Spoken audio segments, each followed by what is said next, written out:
May 2025. Hello there, good morning and welcome to GH Today here on GHOne Television. I am Joshua Kodjo Mensah. We apologize for the late start of the show this morning, but from now till 10 a.m. is going to be an exciting run with you at the center of the conversation. So welcome aboard. You can also follow us on social media, on Facebook, on Instagram, on X, and also on YouTube, because we're streaming live on those platforms for you. So when you're leaving the home, you don't need to worry about exactly what you're going to miss. You can carry us along that journey. So this morning is going to be really exciting. Like I said, we've got a couple of interviews lined up for you. Very good conversations. And it's the Monday after the awards, the TGMAs over the weekend. I'm sure your favorite artist won, among others. But the beauty is that we stood united after that. I'm sure you've also seen the fashion and all the details in there. We'll talk about that also later. But in the course of the bulletin, or in the course of the show this morning, we'll also be inviting your thoughts. So please join us on social media. Send us your thoughts, your comments, your views, and contributions to the conversations we'll be having today. And I'm excited because later in the show, I get to speak to Redwan Karim Dini Osman, an award-winning journalist. He's got something up his sleeves again, and we'll definitely have that conversation, the beautiful conversation here on the show. So let's look at our quote of the day. And this one is from Dalai Lama. He says, just one small positive thought in the morning can change your whole day. And you know, one of the best ways to get that positive thought is to tune into GH Today here on GHOne Television, because we inspire you, we educate you, we inform you, and make sure that we give you the best start to that day. Let's now look at the word of the day.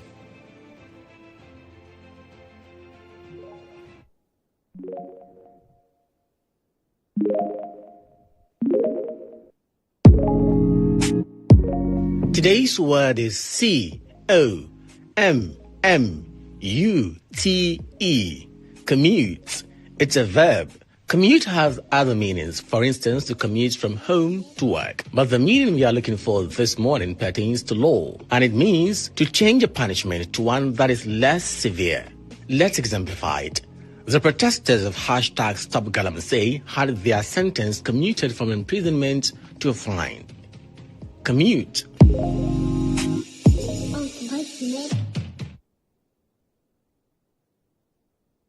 Right, so that's the word of the day. Extra Tall Guy, ensuring that we improve our vocabulary every morning. So that's what we learned today. But let's now look at Inside Out for today.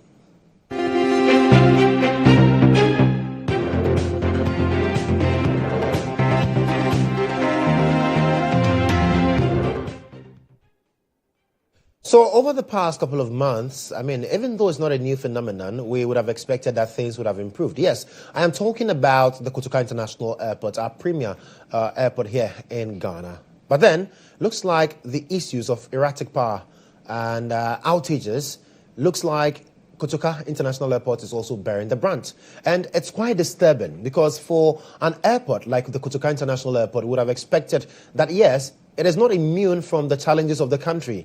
Yesterday, I had my lights go out. I had visitors at home. It was so embarrassing at a point, but the visitors understood, because it's something that we are battling with. I don't care whether it's Dumso, Dumsiesi, whatever definition you give to it. I believe that the people of Ghana want to make sure that the lights are on.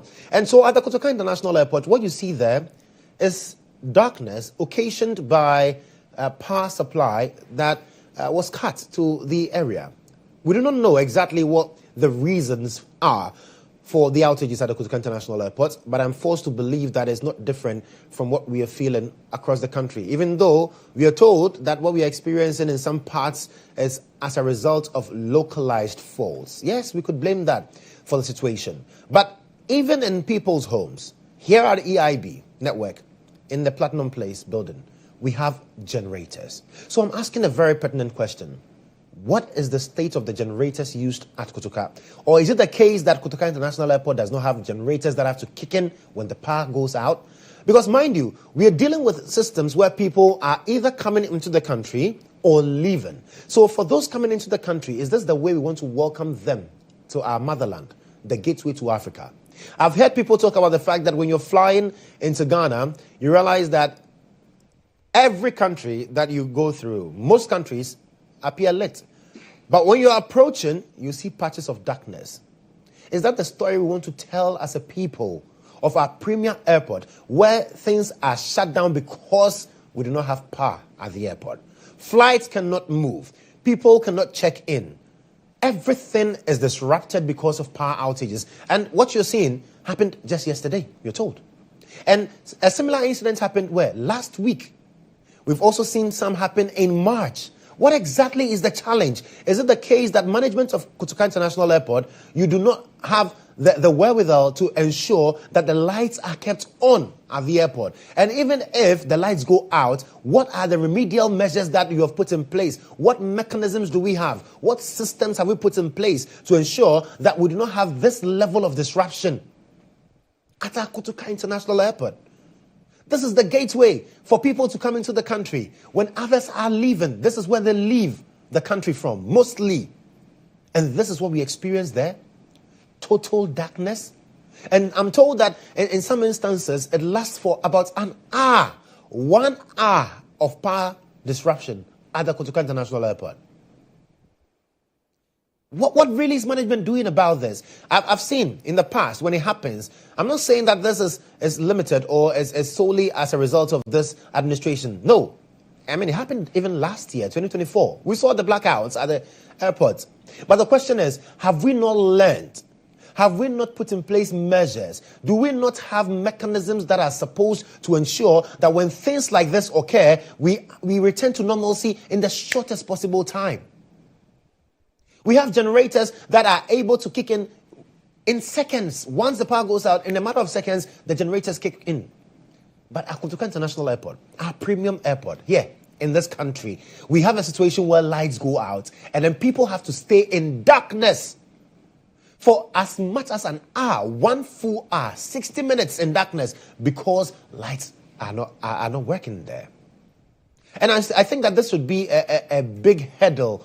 It should be a shame to the management of the Kotoka International Airport, because now you're supposed to be telling us why this is the case, what you are doing about it. We cannot allow things like this to continue. Listen, we are building the country. John Mahama says we are resetting, and this is not how we reset. For some reason, this is not how we reset as a country. It's a shame, and for me, even seeing these videos this morning, it's just embarrassing to say the least. And I hear people try to make or score political points out of this. Yes, this is Ghana. You'd want to do that. But face it, this is not an embarrassment to the NDC. It's an embarrassment to all of us because we are all Ghanaians. And this is our premium airport. See, darkness, total darkness because power outages. And then we do not have any system that responds to this particular problem. It's just one airport. So if this is happening at Kotoka, how about the other airports that we have in this country? Because this is the bosu of all airports in the country. This is the bosu. And if the bosu is suffering like this, what about the other airports? We need to sit up as a people. We need to wake up. We really need to wake up. This is not a good sight at all. And so I want to talk about it this morning. And I'm sure that you also would have your bites about this particular phenomenon.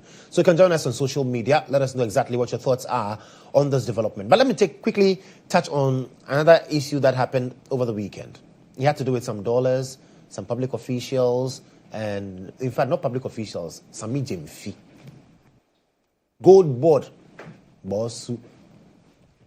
Sammy Jemfi and Agrada. You see, I do not care who Sammy Jemfi decides to give money to.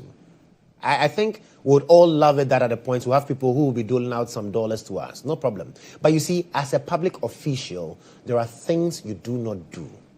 And I expect Sammy Jemfi to know better because, yeah. And so he's come out with an apology. He says, well, he's apologizing for the image created by this. He was just trying to help. It's out of his nature to help. But you see, public official, you see cameras around. You do not put yourself in a position that would compromise you in the eye of the public. And when you read his apology, I'm excited because he does not talk about the fact that, or he does not refer to non-party members who are peeved at this. and calling him all sorts of names. But his own party people who appear extremely outraged by this. Because mind you, we are running a lean government according to John Dramani Mahama. So there are a lot of party people who have not had appointments whatsoever. People who work tirelessly for the party have not had appointments. And we've heard over the years that when we go to party people to tell them, oh, we have challenges here, and then they tell us, oh, we don't have money. Things are difficult. We are trying to get out of the woods. All this da-da-da-da-da-da. Then you dole out cash. In the public glare. See, I don't care if Sammy decides to give Agrada $1 million privately. That's his business. But you see, it's how it seems in the public domain. And that's why we are getting this. I hope that his apology suffices. And I've seen calls for people calling on John Dramani Mahama to crack the whip because he's talked about the fact that he doesn't want any show of opulence whatsoever. Some say this is a show of opulence. Well, I leave it to you. I leave it to your judgment out there. But that's it for Inside Out this morning.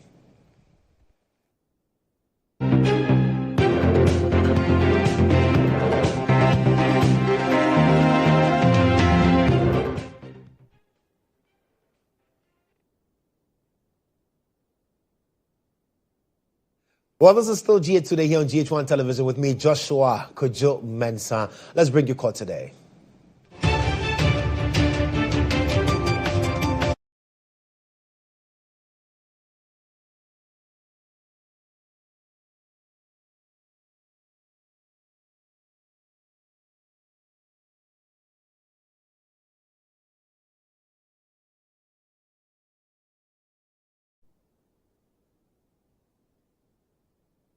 Right, and the man who brings us all the juicy details with regards the legislative, or the judicial arm of government is here. Mutala Idrissa has joined me. Mutala, good morning. Good morning, Joshua Kodjo Mensah. My brother, how are you doing? By His grace, I'm fine. How about you? By grace. It's by showing grace. on you that you are very, we are fine. managing. We are managing.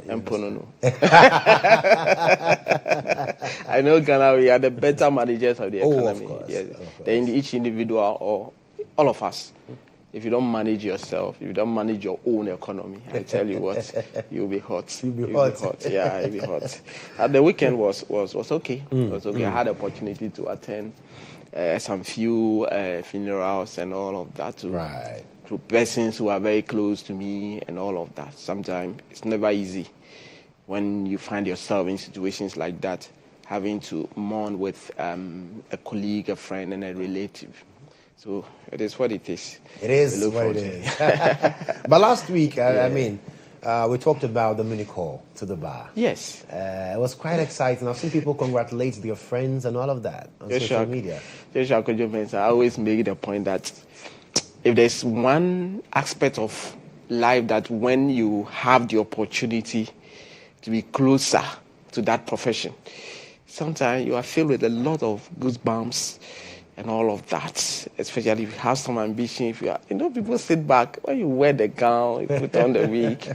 It's never easy. Yeah. So on Friday, the mini call happened. 123 judges, in fact, new lawyers were called to the bar. In fact, it was an exciting moment where the acting Chief Justice had the opportunity to share some few briefs, some advice with these lawyers. And one thing that he said, among other things, was that do not turn the profession into personal gains alone and all of that. Let's hear from the acting Chief Justice, Justice Paul Bafuboni, on what advice or the advice that he had for these new lawyers. Not merely ceremonial. It is a covenant between you and the law, between you and society, between you and your conscience, that must guide you in every professional action you take. It is to be entrusted with one of the most profound responsibilities in our democratic society. As lawyers, you will advocate for justice, uphold the rule of law, and defend the rights of individuals. Your role is not merely to represent clients, but to be stewards of justice and champions of fairness. Always remember that the law is not just a collection of statutes. and precedents. It is a living framework that governs our society. It is your duty to interpret it with integrity and apply it with compassion and emotional intelligence.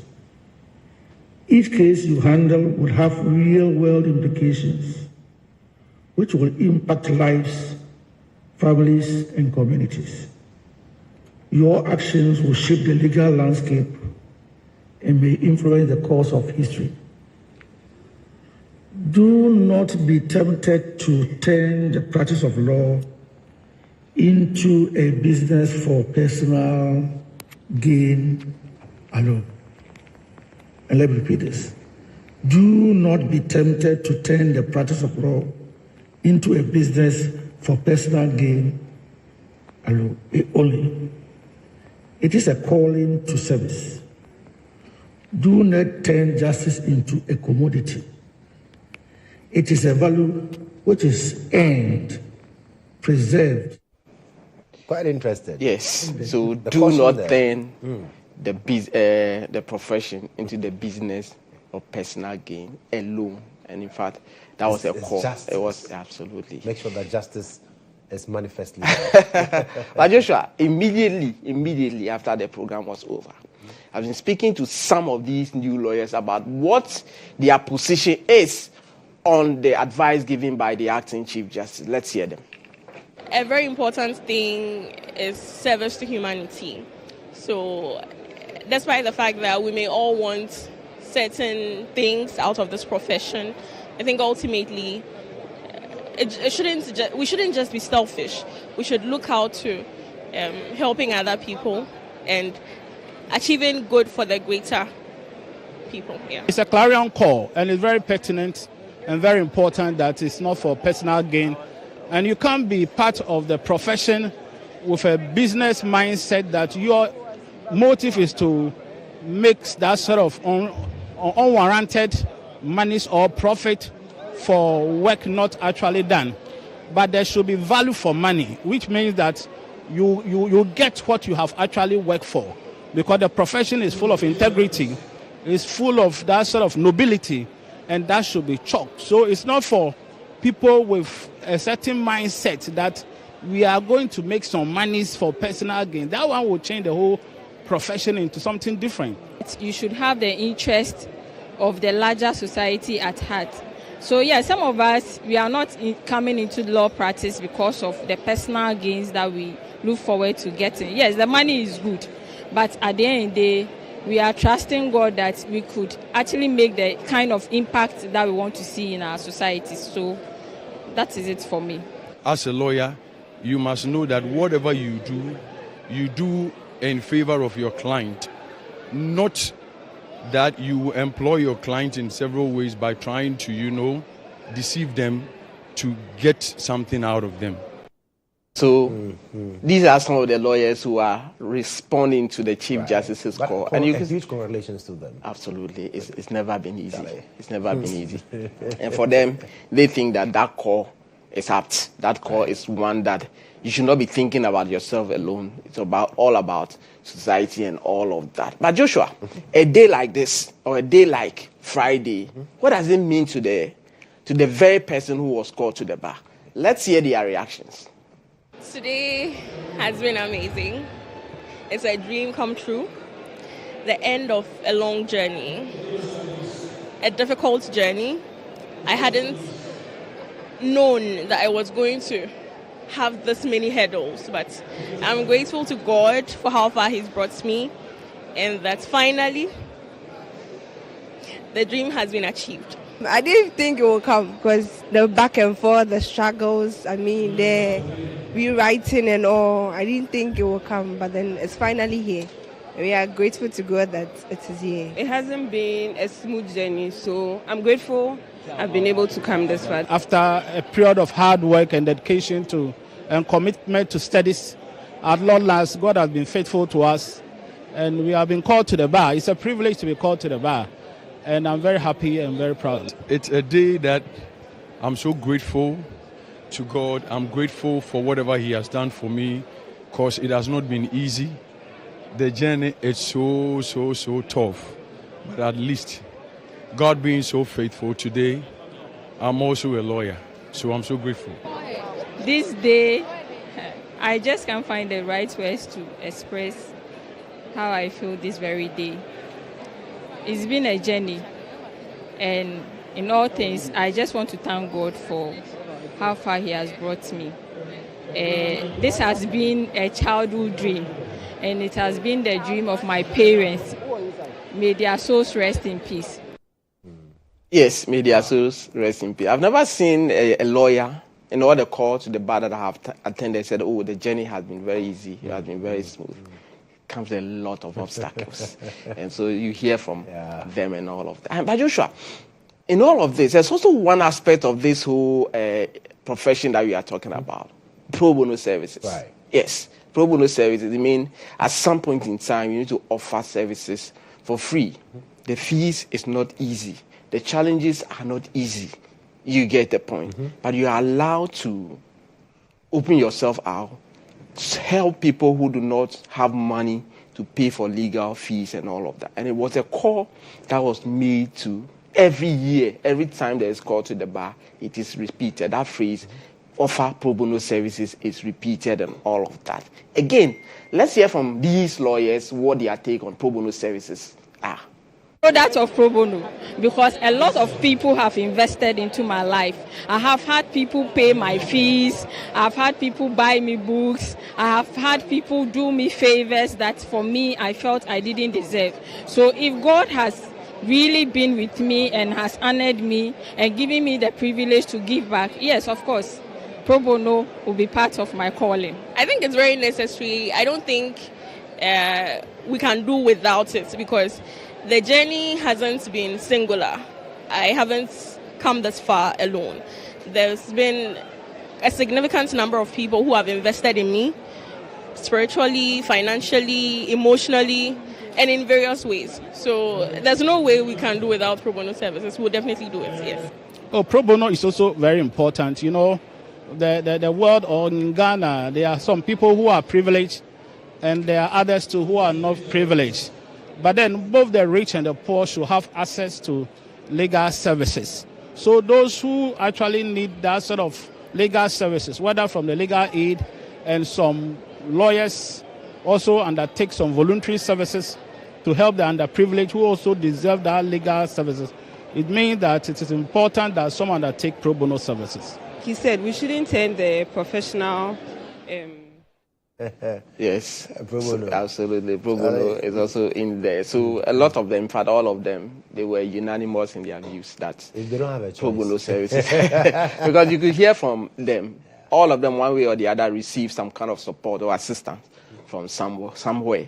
And so it is time for them to replicate that in all of that. Tomorrow, I'll be sharing with you the training for 2-day training for judges, and the magistrate judges, high court, circuit court, and of course the magistrate from the district court and all of that. Tomorrow we'll bring you that, the closing ceremony, what the Justice Akabua, for who, on behalf of the director of JTI, Justice Amadou Tanko, shared with the gathering, what the Italian ambassador to Ghana also said, and some of the parties. Tomorrow we'll bring that to. But today we expect the case involving Madam Cecilia Dapaah, former sanitation minister. Absolutely.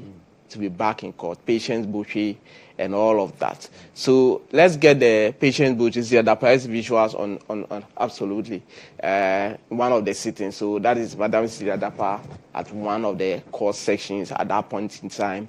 The husband is the one also walking out there, as you can see on your screen. So Patience Boucher, Sarah Ayeh, and then 5 others are back in court with respect to that criminal trial. So today, before Justice Marie Louise Simmons, we expect that case to come up for a mention of a sort, and then the case would be adjourned further again for more act. But what is clear is that the accused persons, prosecution is still calling witnesses. Madam Cecilia Dapaah is facing cross-examination by the accused persons and their lawyers. So we'll be there to bring you more updates in relation to this very case. Definitely. Yes. Definitely, Mutala.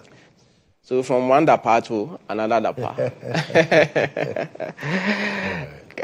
Albert Dapaah Minister for National absolutely, Security. and Oliver Oliver Baka Baka, former. So both of them are back in court again in respect of that defamation case. So you see Dr. Jesus Remsai on your screen. Not that he is in this case anymore.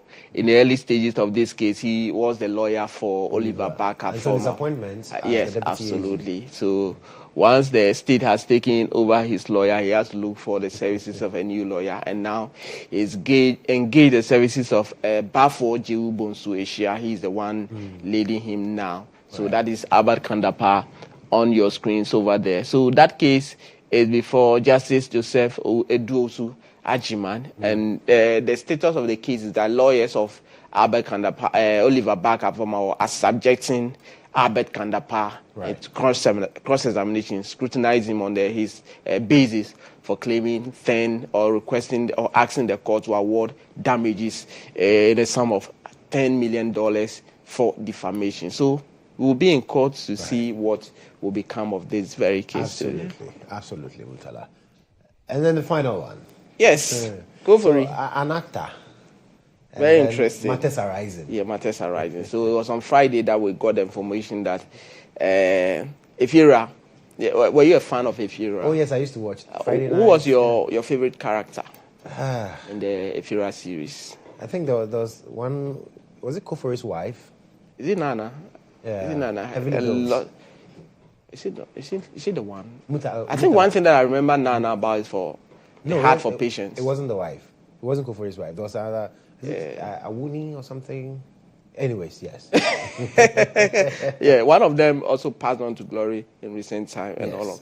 Is it Kakari? You have name them. You know the Alabastam and all of that. They were all involved, but we were told that Koo Fori is involved in some alleged money fraud, $50,000.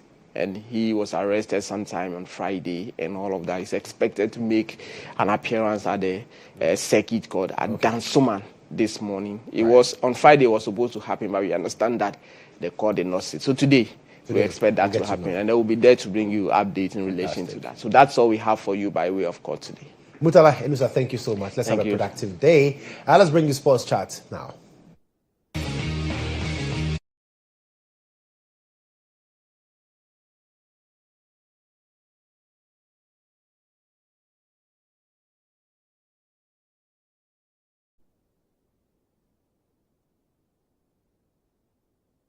And my brother from number 9 is here. Jones, good morning. I'm a phone. You are trying to test my effort. Yes. I will not fail. Oh man, this is an exciting weekend, Jones. Yes. It was, and we are starting off from Arsenal. And this morning we are telling Arsenal fans that don't worry. Because every little thing is gonna be all right. Now the picture you can see on your screens now is the coach of Arsenal. And then yesterday they played a game with Liverpool, ended in a 2-2 draw. And the fans are saying that, see, you guys are always the bridesmaid, never the bride. So last season they were second, this season second. Oh, Arsenal, bro, another trophy last season. So that's how we start. I know Mutala. Look at Mutala. He's watching. It's a very sad man. Yeah, it's sad. But he doesn't have any right to talk. No. He did not allow his head to shake. Yes. So he can't say anything. Let's get on to rugby and then talk rugby because the Elwak Wings actually beat Castleland by 3 sets straight. Yes, 3 straight sets in the volleyball competition that happened over the weekend. And then rugby also happened as well. We saw the Ghana League begin. Fresh start, yes, for rugby. And Castleland also got a win there. And the Bulls also got another win. So let's get to see the rugby league results. And then 20-18 points, it ended in favor of the Bulls. And then we also saw a great display from the scholars, 32-26. So they beat the Tigers 32-26 there in the rugby league. Now let's come to swimming. So a lot happened this weekend. And the swimming championship happened as well. And the GH Dolphins, they won 62 medals. So they secured the top spot at the 2025 Ghana Swimming Association President's Cup with impressive 62 medals there, and congratulations to Madame Delphine Akwe and the people making sure. So they racked up 37 gold medals, 14 silver medals, and then 11 bronze medals in there. Now let's come to the MTN FA Cup. Kumasi Asante Kotoko have qualified for the MTN FA Cup final. Congratulations to them. You can see some fans of Kotoko celebrating there yesterday at the TNA Stadium. Yes, they beat Brokum Chelsea by a goal to nothing, and they will face Golden Kicks. Yes, Golden Kick also beats Atram Divisa 3-1 on Saturday. So congratulations to Golden Kicks, and then to Kumasi Asante Kotoko as well. So the finals will be played right here in the Greater Accra region at the Accra Sports Stadium, not the Accra Sports Stadium, University of Ghana Stadium there. And then let's still stay on football and do the U20 AFCON. So today, Ghana is going to be in action against host nation Egypt. Yes, Ghana would play Egypt at exactly 3 p.m. today. It is the quarterfinals of the U20 AFCON, and the Black Satellites would be taking on the young pharaohs of Egypt there. So host nation, they place third, and then, Ghana plays first, so the first against the third in Group C and then in Group A. So let's see how it goes. 3 p.m. Ghana taking on Egypt. They will hope that they can get some good results. Jerry Efriye was in action over the weekend for his side. He got a goal and assist for them. We don't know if he would return, but we'll see how that goes. Ghana up against Egypt today at 3 p.m. Now let's end off with the El Clasico. Yes, Barcelona had to come from 2 goals down. Real Madrid 4-3 there. Interesting game it was. Controversial one. It was a lot of talk with penalties, with goals disallowed and all that. But then Barca had to come on top. So it means that Barca do have 82 points and then Real Madrid have 75. It's not looking too good for Real Madrid there. So Barcelona have 2 points to go, and then they would qualify. They would actually become winners in the La Liga this season. Congratulations to them. Congratulations to Buidi and all the Barca fans in the house here. We hope that they continue, and then let's see how it goes. But then, as for the Champions League, I'm far. Yeah. All right, that should do it for the sports chat this morning. And I'd like to say good morning to Pastor Alfred Dubuache. He's he's an executive pastor at Cedar Mountain. Okay. He supports Real Madrid. Oh, yesterday. Charlie. Osofo was angry. I hope the sun didn't go down on his anger. Oh my goodness. All right, so that's it for Sports Chat. Joe Saji bringing us always the updates in the world of sports, and he's always outside ADZI. Let's bring you the newspapers now.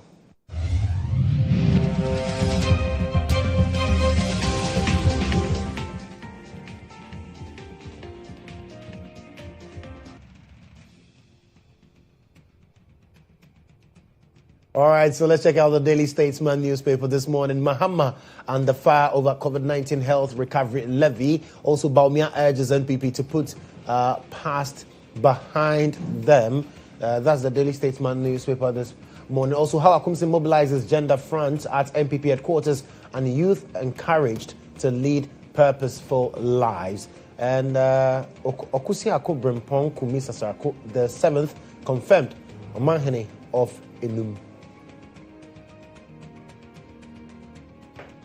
The Ghanaian Times newspaper this morning, Cosmos pledges $2 billion investment in Ghana's petroleum sector. That's according to the energy minister. There's also scale-up Soko project to benefit more communities, according to stakeholders. And government committed to completing Buankra Inland Port. Professor Jampo stating that there. And Times Needy Fund also captured on the front page of the Ghanaian Times. The Informer newspaper this morning, I considered early to save Ghana, Bawumia reaffirms. Don't politicize spy chief's allegations. That's according government told. I want to believe it's from the letter that Commander Boahene wrote to the National Security Coordinator. There's also driver busted with weed, and crackdown on politicians or forget Galamsey fight. That's the coalition urging government there. And SMP warns government over gold purchasing policy, all captured on the front page of The Informer. Our next paper this morning is The Custodian. Says money swine. Sammy Jemfi sprays dollars on flashy agrada. Well, I don't understand the spray parts because he didn't spray. he counted, gave it to her, and then she snatched some extra dollar notes from Sammy Jimfi. CDM slams Mahama over failure to scrap COVID-19 levy. We are watching your moves on CJ. Commonwealth lawyers questioning President Mahama there, and Boahene's claims must be probed. That's according to Dr. Kodjo Asante Pumponi of the CDD. The Daily Guide newspaper this morning says Sammy Jimfi sprays dollars on Agrada. Also, Boahene bombshell rattles national security, and Soko project surpasses targets, and men afraid of fertility test. Oh, man, why? Please go and get tested. And Harakati za Mungano. Okay, I hope I got it right. Advocates deeper regional trade, all captured on the front page of the Daily Guide this morning. The Daily Searchlight is next. Says panic in government. Boahene blows JDM out of the water. Also, Boahene's allegations must be probed. Dr. Kodjo Asante is captured as saying that on the front page of the Daily Searchlight. Chairman Unas wins Most Performing Regional Chairman Award, and Gold Board is sole authority for gold trading, according to Joseph Yamin, captured on the front page of the Daily Searchlight. So do get a copy of any of the papers there to get further details about the stories. This is still GH Today here on GHOne Television with me, Joshua Kodjo Mensah. We're back right after this break.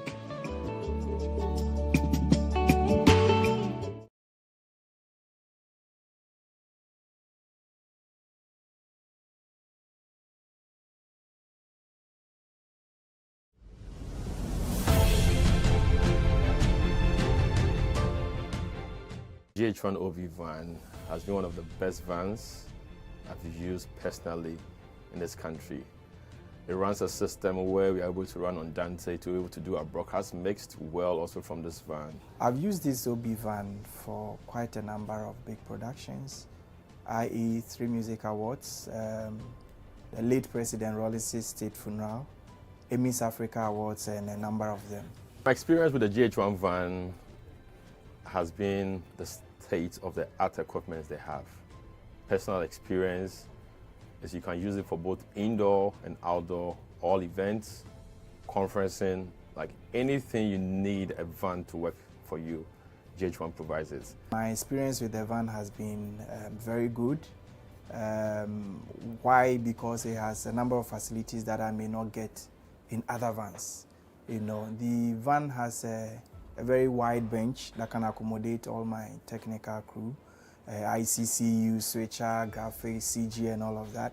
And then it also has a studio, a green room studio that comes with TriCaster. So if you want somebody to do commentary on a live event, you can put that presenter who's in that studio as well and get that running. To give an experience to our audience, we're also watching on TVs and online.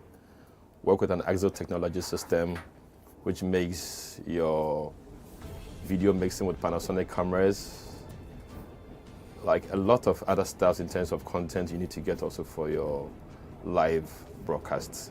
I prefer the GHOne van to a lot of other vans I've used, or even doing my own setup on a tabletop setup. Because on a production, you see a number of people in the van. And so if you have a very small van, it means that it's going to be choked, and that will affect the creativity as well. The price has been discounted as well to accommodate varied budgets. And so no matter the budget you have, I understand you can have the truck and do business with it. It looks huge, but very affordable. Cost is really, really affordable. My experience with it, EMI Awards last year, super excellent. Try it, call them, and I'm going to give you the best of price. Really affordable.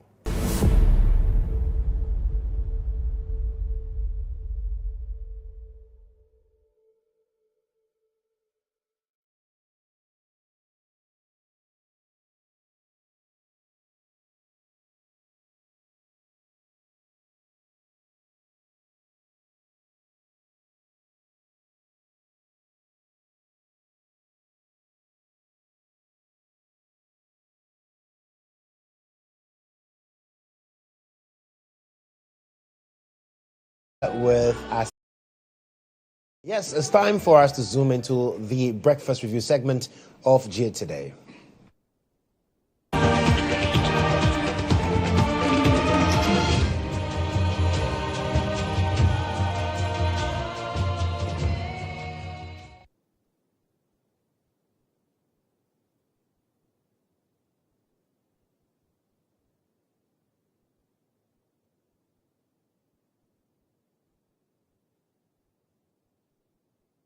And to join me with the conversations this morning, I have Dr. Sammy Ayeh. He is a member of the 7-member committee or the 7-member team responsible for government communications, and also Manasseh Atta Boahene, former government spokesperson on economy. Gentlemen, good morning. Good morning, Joshua. I hope you're doing well. Very well, by God's grace. Yes, Manasseh, is the first time we're meeting. Yes. I hope everything is okay. By God's grace. Good to meet you too. Right. Sammy, we are back. We are back. Another week. We are back. How has it been so far? Oh, by God's grace, we are good. We are managing. We are seeing how the Lord will continue to bless us. Right. But the city seems to be doing well. In fact, there have been calls. I remember engaging Gutta, saying that, well, as it stands now, the city is doing well. And the dollar is falling to the cedi. We've been told that our cedi is like one of the best performing currencies against the US dollar in recent times, among others. And people are saying, okay, if that's the case, then we should also see it reflecting in the prices of goods and services. Gutta has some level of, I would say, the front is not too solid on what exactly they want, because I remember speaking to a member of Gutta who says, well, we've also bought products in the former price using the dollar, and so we cannot just automatically reduce the prices. Yes. But I mean, what do you make about the calls? Yes, good morning to our viewers. Good morning to yourself and my brother Manasseh. It is instructive to note that Manasseh and I completed the same secondary school. Oh, really? Opokuwari School. Many people do not know, but both of us are from Opokuwari School. Right. He's my senior from Opokuwari School. Yes, I agree with you. I think that it is clear, abundantly clear, that the government of the day, under the leadership of His Excellency President John Dramani Mahama, Professor Nana Opokuwari, the Finance Minister, and the Bank of Ghana Governor, have done exceedingly well. And I want to commend them for the good works. Indeed, I knew that we're going to face a daunting task in reviving the strength of the cedi, stabilizing our economy, and working on the exchange rates. I knew there was going to be a major difficulty, but I have been shocked at how fast the government of the day under President John Dramani Mahama has quickly turned around the fortunes of our financial situation. That is why I want to commend them for the good works. Right.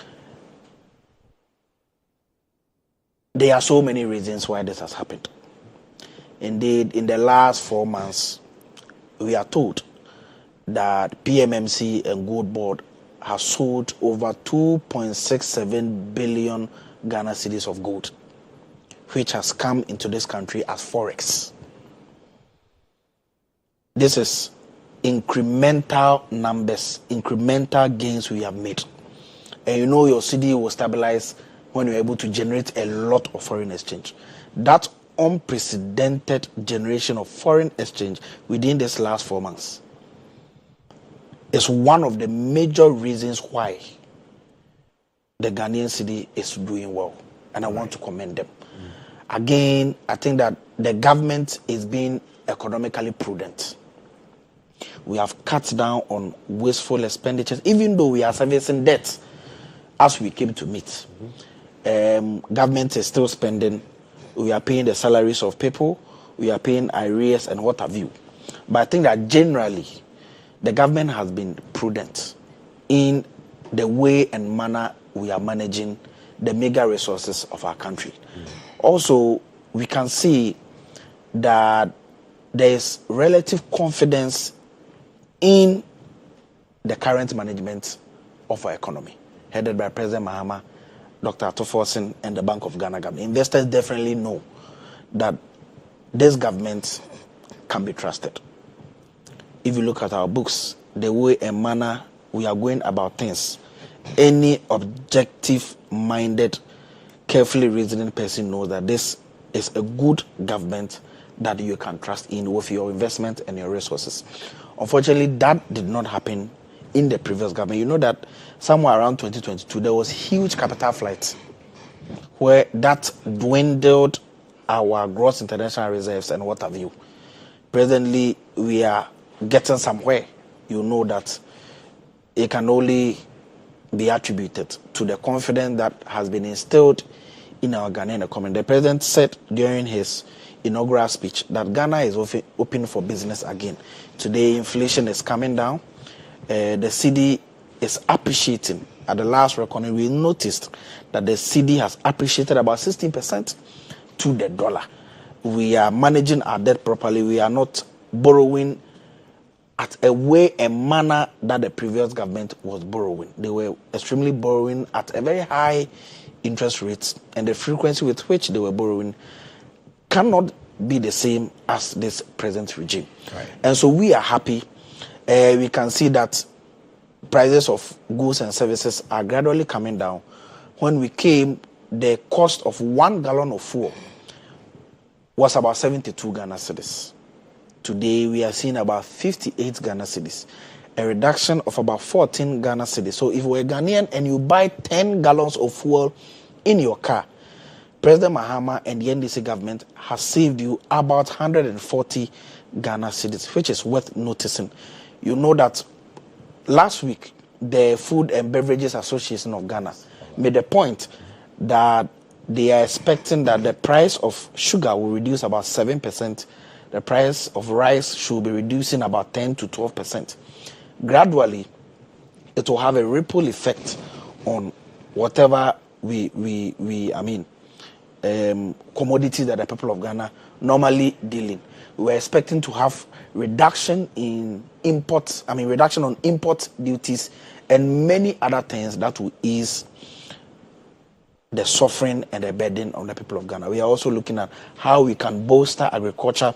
You know, the president launched the Agri for Economic Transformation Program, which will be putting in place measures to increase production of food, poultry, and what have you in this country. Right. Reducing food inflation in a way and manner that will increase the purchasing power of the people of Ghana.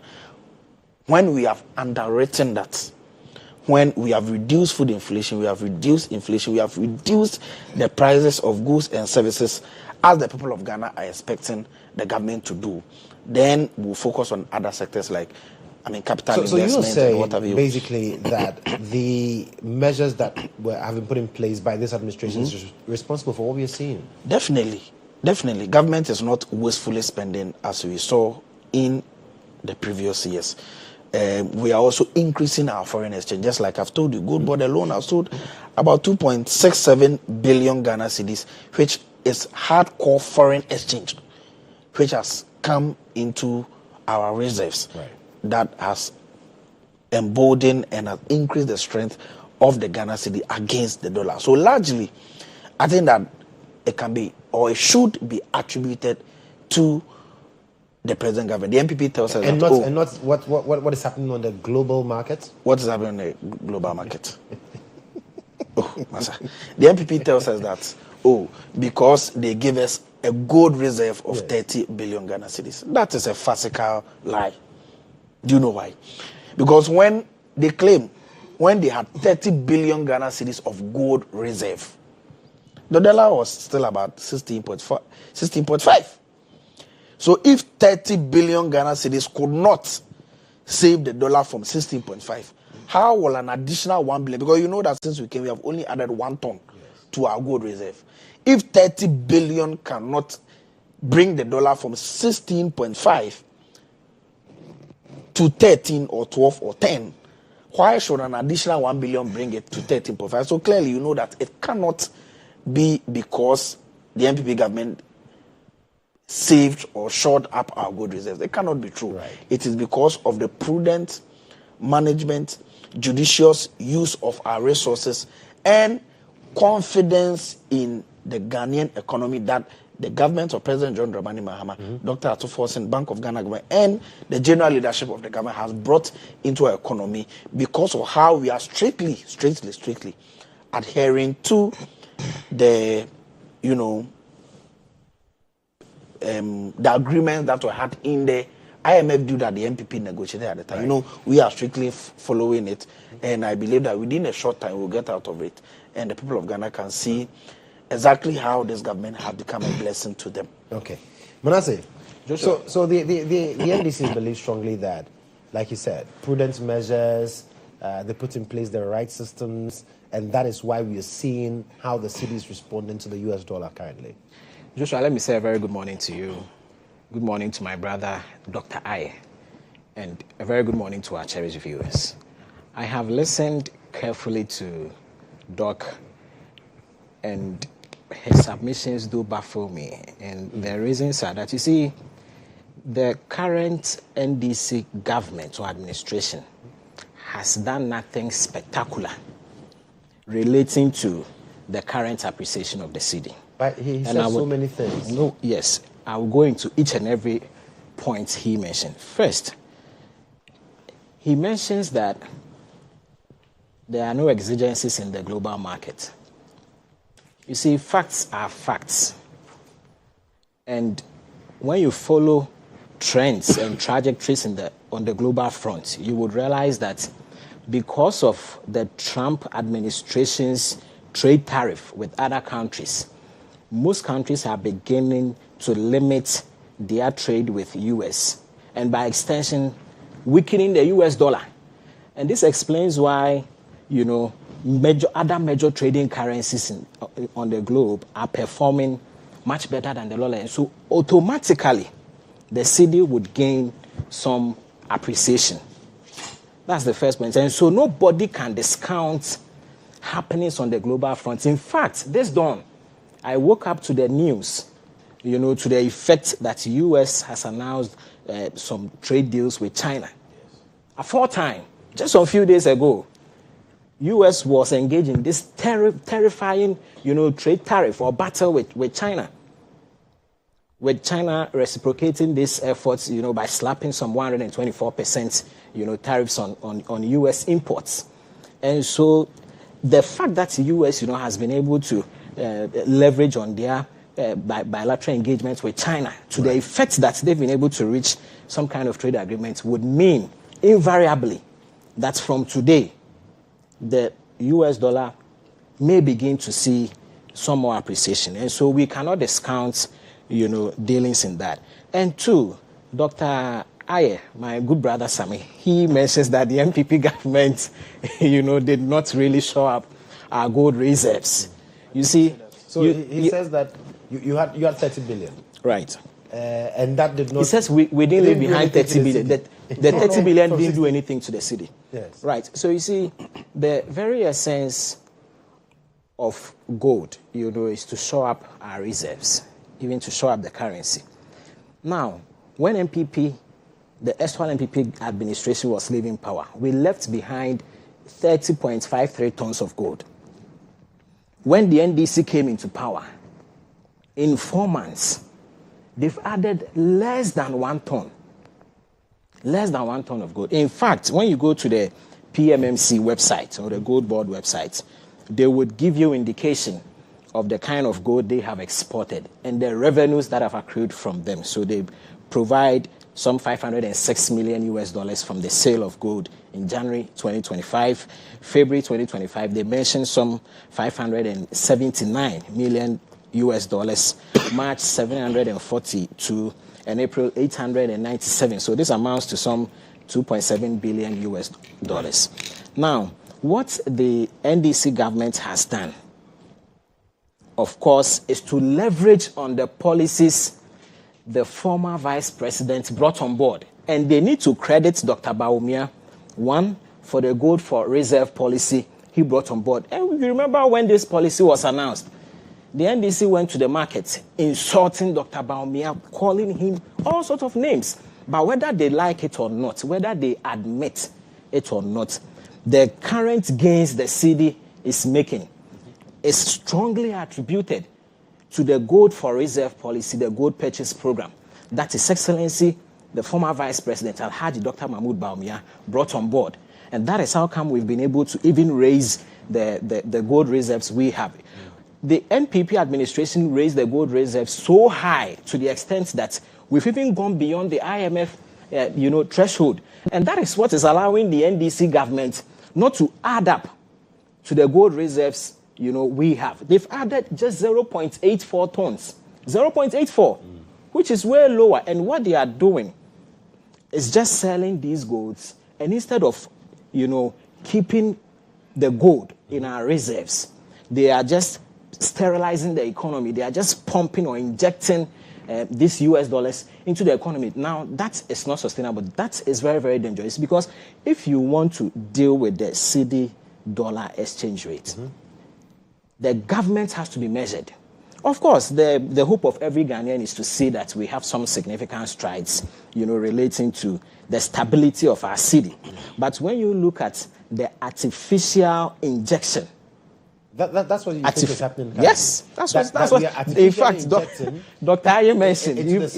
That is what is. Of course, the Cedi appear strong. Of course, so that is one artificial injection and of course the global trends. Yes. But I am saying that the artificial injection is not a sustainable way. In fact, they've even gone beyond the IMF threshold that allows governments under the IMF program to inject not more than $60 million US per month into the economy. So, within 4 months, that should amount to some $240 million. They have done way over $2 billion. That is not sustainable. And we are saying that it's instructive for them to shore up our reserves with the gold. Okay? Instead of selling off everything and, just injecting this capital into the economy. And it is not surprising over the weekend what we saw, on the social media. What was the correlation there? There are lots of correlation, and I'll come to that. And I would state emphatically what we saw was just uncalled for. The CEO, in fact, the National Communications Officer of the NDC,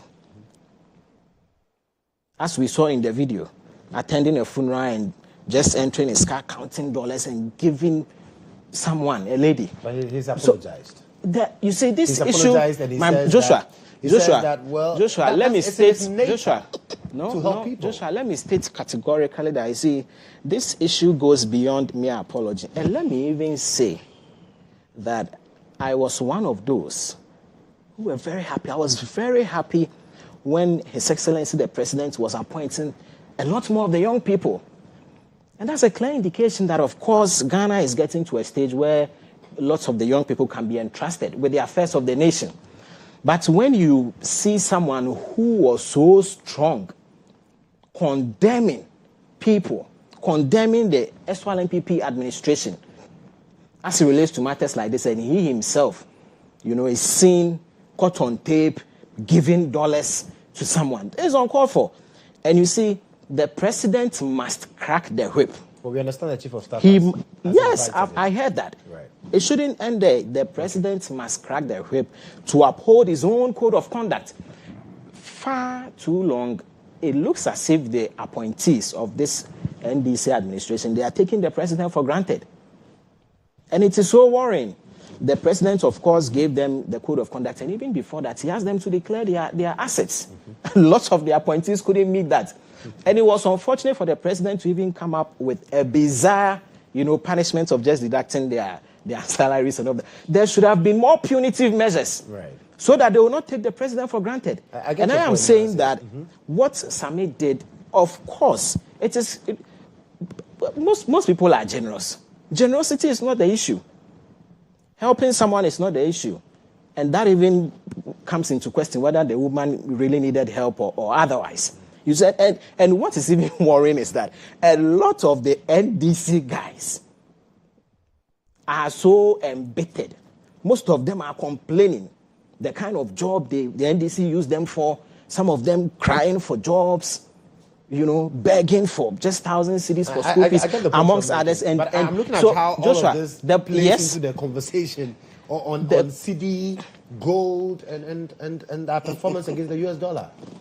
the correlation is very simple. One, if you're a government appointee, you should be measured with the way you handle foreign currency. You should be measured. You shouldn't be seen going out there, keeping dollars in your car. Would it have been any different if keeping dollars in your car, sharing dollars? It wouldn't have been different. Both are uncalled for. Right. And we are calling on the president to exercise more punitive measures on him, so that going forward we will not see all these incidences. It's so bizarre. Right. I was just shocked to the core. I get you. So you say that the MPP build the reserves, put in place the mechanisms, set in place the thing, put the gold in motion for the NDC to come and enjoy and claim the rights to what we are seeing currently. Yes, rightly so. And I am saying that it's instructive for the NDC government to build more gold buffers. And not to be selling off the gold. They should build more gold buffers. So of course, there could be avenues for some of the gold to be sold, or to be traded, to even show up or to boost our forex. But it is surprising that within 4 months, and in fact, when you check from PMMC, they'll tell you that within 4 months they have exported about 20 or so, a little over 20 tons of gold, and for them to add just 0.84% tons. It's so uncalled for, and that questions the sustainability of the gains our city is making. The desire of every Ghanaian, including myself, including we in the MPP, is to see that we have stability. The gains the city is attracting is stable over a long period of time. If that trajectory continues, what are we likely to see in terms of the performance of our city? If the trajectory where we are not showing up reserves, we are trading off our gold. You see, Joshua, if it doesn't continue, one, with the U.S. reaching agreement with China as it relates to their trade relationship, and with the volatilities on the global market, very soon we'll see a reverse. We'll see a reverse of the situation. And don't forget that when the NDC took over, right, when you look at the Bank of Ghana rate as released, even on the 8th of January 2025, it was around 14.75. In April, thereabouts, it shot up to around 15.5 Cedi for $1, and it's beginning to trickle down. And I am concerned about the sustainability of it. I've seen Guta and a lot of people in the business fraternity, praising the government, but this is nothing to celebrate. I remember under the MPP, this same Sammy Jenfi was caught on tape when he was interviewed by Benadavle. And he was just making mockery of all this. And he said that very soon the government will see the smoothness level. And I am saying that very soon, if this government doesn't anchor the gains of the city on the gold in ensuring that they're able to build more buffers, in ensuring that they're able to support more industries to grow, so that we'll be able to export more and have more dollars, they will also see their smoothness level. Okay. Doc? Yes, it is clear that Manasseh didn't understand the debate I was making, for which reason he will consistently be mentioning their gold reserves. And I will offer some explanation to him. The point I was making is that if the 30 tons of gold that the MPP left could save the dollar should have at the time reduced from 16.5 to 10 or 9 Ghana cedis.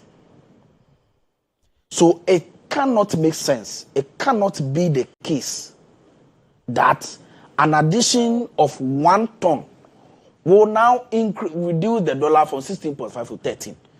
So the point must be made clearly that the current appreciation of the Ghana cedis can never be attributed to our gold reserves. But he mentions that it's multifaceted. How? I'm saying that it cannot be the case. If it were the case, the reduction from 16.5 should have happened even before the election was had in December, on December 7th. So that is the point. I am making a strenuous point for everyone to understand that the reason why the dollar has reduced from 16.5 Ghana cedis to 13.2 this morning is because of the foreign exchange we have generated from the sale of gold in the last 4 months. And that, he says, is worrying because it's not sustainable. It is not sustainable to sell gold.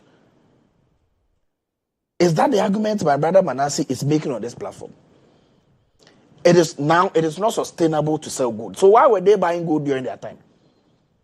What was the reason why their government was buying gold? If gold sale is not sustainable, then why were they doing it? Is he telling us that their government was so much interested in an unsustainable enterprise of gold sale? Is that the argument my brother Manasseh wants to advance on this platform? No. The sale of gold is a sustainable program that the government of President John Dramani Mahama has shown interest in. That is why Gold Board was set up. Gold exports, the sale of gold in this country over the years has been taken over by foreigners. Now, government wants to take charge of gold purchase, gold export in this country so that we can generate the necessary foreign exchange we need to generate to support our currency. And in the last 4 months, we have unprecedented sale of gold to a tune of $2.67 billion, creating a situation where within only few months, our dollar is now, our cedi is now appreciating against the dollar. He says that is artificial. How is it artificial? How is it artificial? You understand the point? So they are in a haste to attribute everything good to the previous administration. Meanwhile, they were in power for 8 years. How is it that in all the 8 years, you couldn't do anything better? A new government comes in only 4 months. They put in place measures to ensure that our cedi, our currency stabilizes. Then you want us to attribute it to you. Anything good, we should attribute it to you. Anything bad, we should blame it to COVID or Russia-Ukrainian war. Such a bizarre situation. We cannot encourage a situation where people are double-sided. There is hypocrisy, duplicity in every argument we make. So the 1 gallon of fuel that sold at 72 Ghana cedis before we came to power, should we attribute it to them? Because they were the ones that left it. They were the ones that left us a huge debt of 760 billion Ghana cedis, unprecedented, when they came to meet only 120 billion. Should we attribute it to them or we should attribute it to COVID? We cannot encourage a situation like that. And he made a case and a point about what is presently happening. Look, what has happened and the apologies that has been rendered today or yesterday, yes, by the CEO of Gold Board shows the high standard that we are setting as a government. It shows that lawyer Sammy has a high sense of responsibility. He has a high sense of respect for the people of Ghana. He is a patriotic person. He is sensitive to the individual plight of the people of Ghana and his party people. That is why he has rendered that apology. He is a product of generosity. As I sit here, I am a beneficiary of his generosity over the years. Many NDC people can attest to that fact. Indeed, we had comrades that unfortunately died before election. He took to himself to take care of their children until they are of age. It is something that he does for so many people. Unfortunately, this time around, we all saw that he was caught off guard. Indeed, a covert gesture that he intended to do became overt. You understand the point I make? He didn't. But the point is that he saw people around, so he should have known better. That's the point that people have made over. That's why he made a point that he exercised indiscretion. But the point is that he has apologized for that fact, and it will not happen again. It is a product of the high level of generosity that he exhibits. But that was not the case under the MPP. The last people to talk about this matter is the MPP. We saw a certain Minister of State hoarding millions of dollars in her room. The MPP took to her defense, told the whole country that because he has a pharmacy that he sold, because he has worked for so many years, because he went and had a funeral, his brother died, so donations that she received from a funeral was what was found in her room. They gave us a lot of ridiculous explanations and excuses. But that has not happened presently. You understand the point I'm making? It shows how high standard the NDC government is. And that same high standard is what people are calling for, that the president should be able to crack the whip on. I'm saying that this morning we have all heard that the chief of staff has summoned that lawyer Sammy. That did not happen under the MPP. In fact, the president Koo Fori himself wrote a letter and told the whole country that he knows his dear Cecilia Dapaah. Nobody knows what the dear meant. His dear Cecilia Dapaah will be exonerated even before any investigation was had. You understand the point? So this is clearly a different matter. It is regrettable, and we think that the people of Ghana deserve the necessary respect. That is why the government has taken this matter up. And lawyer Savinjevi, as we know, is somebody who has his integrity intact. He has not engaged in any fraudulent activity in the last 8 years. Nobody can point a finger to any deal that he has done that has resulted in the short change of any government money or any funds belonging to the people of Ghana. You understand the point? So it was a clear gesture that he was doing, which he has been doing over the years, even in opposition days, that everyone knows about. Everyone knows the number of people that have benefited from his benevolence and his support to them. That time, people didn't complain about it. Unfortunately, people have the right to make the point because of the position he occupies. But the point is that he is a man of integrity. He is the man that many young people in NDC and in this country even look after. I believe that he has taken notice of the difficulties this issue has brought, and it will not repeat itself. I don't think that is a matter that we must, continue to criticize him over, because, and the last people to criticize him is the MPP, because they did not have the level of integrity and remorse that has been demonstrated over this matter. You understand? Right. You saw a regional chairman on TV holding kilograms of gold and flaunting it. The government did not do anything when everybody knew that he was engaged in galamsey. You understand the point I'm making? An activity that had brought untold hardship on the people of Ghana. He was not criticized, nobody called him, nobody penalized him and all that. But that is not happening under this president's regime. So it's a different ball game altogether. Okay. It speaks to the high level of integrity and governance that the government of President John Dramani Mahama is putting in place. For the first time, we have seen a president sanctioning his appointees, taking 4 to 5 months of their salary because they did not declare their asset. Manasseh says you understand the point? Why is it? Did that happen under the MPP? So that point must not be made. So the fundamental point about our Cedi is that there's a new government in place. There's a new government that is spending judiciously. There's a new government that has taken notice of our economy and has taken notice about the measures and how we can show up our cities. You know that we had a national economic dialogue. Yes. Indeed, it was the interventions, the solutions that were given by the experts that attended the National Economic Dialogue that have been used by the Finance Minister, the Bank of Ghana governor, to ensure the situation where we have our Cedi or the dollar reducing from 16.5 under the MPP today to 13.2. So it has nothing to do with Dr. Bawumia's gold policy? If it had anything to do with their gold policy, we would have seen that effect during their time. In fact, he himself ran away from the economic management. He reached for the nearest rat hole when any economic discourse took place. You understand the point? He was blaming COVID-19. He was blaming Russia-Ukrainian war. At a point in time, he was telling the whole country that all the solutions that the economic management team that he headed gave to cabinet, cabinet didn't take it. Because he told us that economic management team policies or interventions are not binding on cabinet. What it means is that all the proposals he sent to cabinet, Koo Fori wanted to fail so badly that he didn't even listen to Bawumia. That is the point. That is the highest form of irresponsibility that any leader would demonstrate. That has not happened under this present regime. You understand the point I'm making? So we can attribute the present situation we have, where we are seeing the reduction in prices of goods and services, prices of fuel and what have you, to the innovations, ingenuity of President John Dramani Mahama and his leadership. That points must be made for all of us to understand. Manasseh, I'll give the final bite on this. Yeah, so Joshua, it is WAP logic to simply argue that when you have 30 tons of gold, it should save the dollar. And how come just about 1 ton of gold, seem to be doing the magic? Mm-hmm.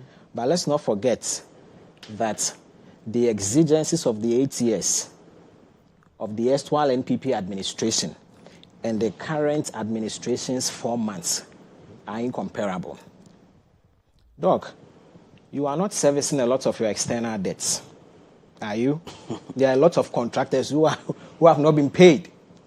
There are a lot. The government, the government thus far has not embarked on any massive capital-intensive, projects that would demand huge forex, among others. And again, the demand for dollar today is not outstripping supply.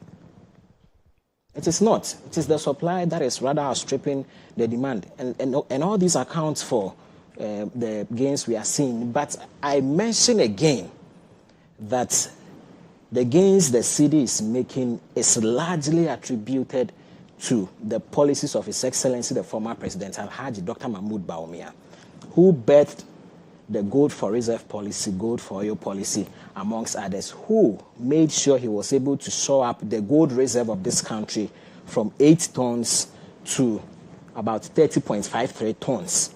And that is very, very credible. And, Doc, I never said that it is not sustainable to sell gold. I didn't say that. What I said was that the injection, the huge dollar injection by government onto the forex market is not a sustainable way to deal with the exigencies of our exchange rate. And we need to pay critical attention to that. And again, I come back to the Sammy Gyamfi issue, and I mention again that, you see, his apology doesn't in any way depict a high sense of loyalty. It is in clear contravention of their own code of conduct for appointees. That is it. It is deeply regrettable. And let us say that it goes beyond apologies. I've said this. There is an issue of public trust. It questions institutional credibility, amongst others. And you see, let us not forget that in these times where lots of Ghanaians are undergoing economic hardships, we should be careful.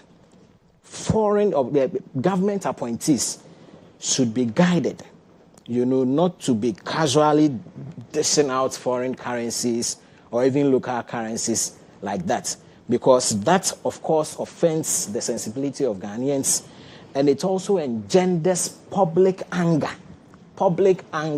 like what is happening even in the NDC.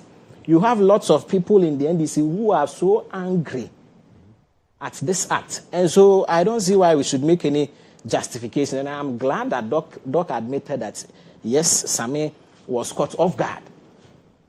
And so if you are caught off guard, it's important that punitive measures will be brought against you. And it says so that's why at least we know I have reiterated. I have the Chief of Staff. And that's an indication that the government is upholding high standards. The fact that he has been called by the Chief of Staff doesn't mean that they are upholding any standards. What I am saying is that it's important and very incumbent on the President and the Chief of Staff to exert more punitive measures to crack the whip on Sammy Gyamfi so that it will serve as a deterrent to all government appointees.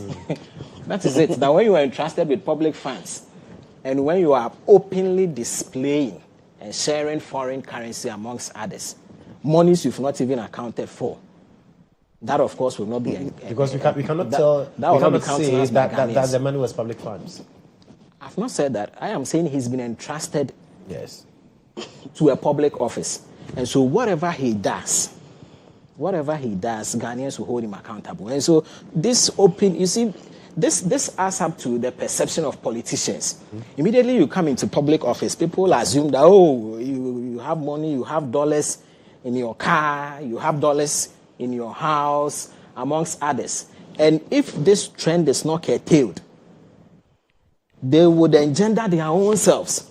Because you see, the impression will be created that every government appointee has dollars. maybe Dr. Sammy has dollars which I'm not aware of. Okay, and that will not inure to their own benefit. So I believe it's important for the chief of staff and the president himself, to demonstrate more resilience in relation to his own code of conduct for the appointees, so that from henceforth, issues like this, will be a thing of the past. Very well. Well, this is still the breakfast review segment of GA Today. We'll go for a quick break. When we return, we'll have conversations on other issues. So stick and stay with us. We'll be right back.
Well, you're still watching GA Today here on GHOne Television. Is the breakfast review segment, and I'm still having a conversation this morning with a member of the seven-member government communications team, Dr. Sammy Ayeh. I'm also here with Manasseh, who is also for the NPP. We are having a conversation on region issues. We've talked about the Cedi and how we all are hoping that we see a true reflection of that in the cost of goods and services. Now, we'll look at other issues this morning as well, but I invite you to join us. We are live on Facebook, live on X, and also live on YouTube. So do join us with your thoughts, your comments, and let me also know what you're thinking in the comment section. But let's talk about the power issue assistance now. Yesterday, my lights went out. I was not happy. Yes. But we've been told by government that, well, this is not that era of doomsday. So localized faults here and there, among others. And then we've got the information also about the FPSO and gas challenges, among others. Doc, should we brace ourselves? Oh, no. I don't think that there is a cause for worry in that presently we know why it happened. You know that there was a shutdown of one of the compressors in FPSO, which hampered the delivery of gas to the necessary places. You know, the gas is used to power our power plants. You understand the point I'm making? So that was the major difficulty. I don't think that where we are, we'll get to the situation where the people of Ghana were asking for a doomsday timetable under the MPP. You recall that when they were asking for doomsday timetable, the energy minister at the time told the people of Ghana that they should go and make their own timetable. You understand the point? He says it was taken out of context. How? They were demanding for a timetable so that they can plan their lives. The minister said that he doesn't have any timetable for them. They should go and develop their own timetable if they think that there is doomsday. You understand the point? So he was being disrespectful. He was being cocky. He did not appreciate the sensitivity and the sensibilities of the people, you understand, at the time. That was a marked feature of the then government, for which reason the people of Ghana voted them out, you understand. But this is a government that has shown over the years that we have capacity to reverse serious matters. President Mahama, in his 2015 State of Nations address, told the whole country that he would take the bull by its horn, he would take the responsibility and fix doomsday. What did he do? He set up energy sector levies, which at the last reckoning has accrued over 45 billion Ghana cedis to the MPP government. When we were going, the whole debt in the energy sector was about 10 billion. He brought ESLA that was supposed to pay that debt and give us profits. These people have completely wasted that money. And they have accrued additional debt of 70 to 80 billion Ghana cedis in the energy sector.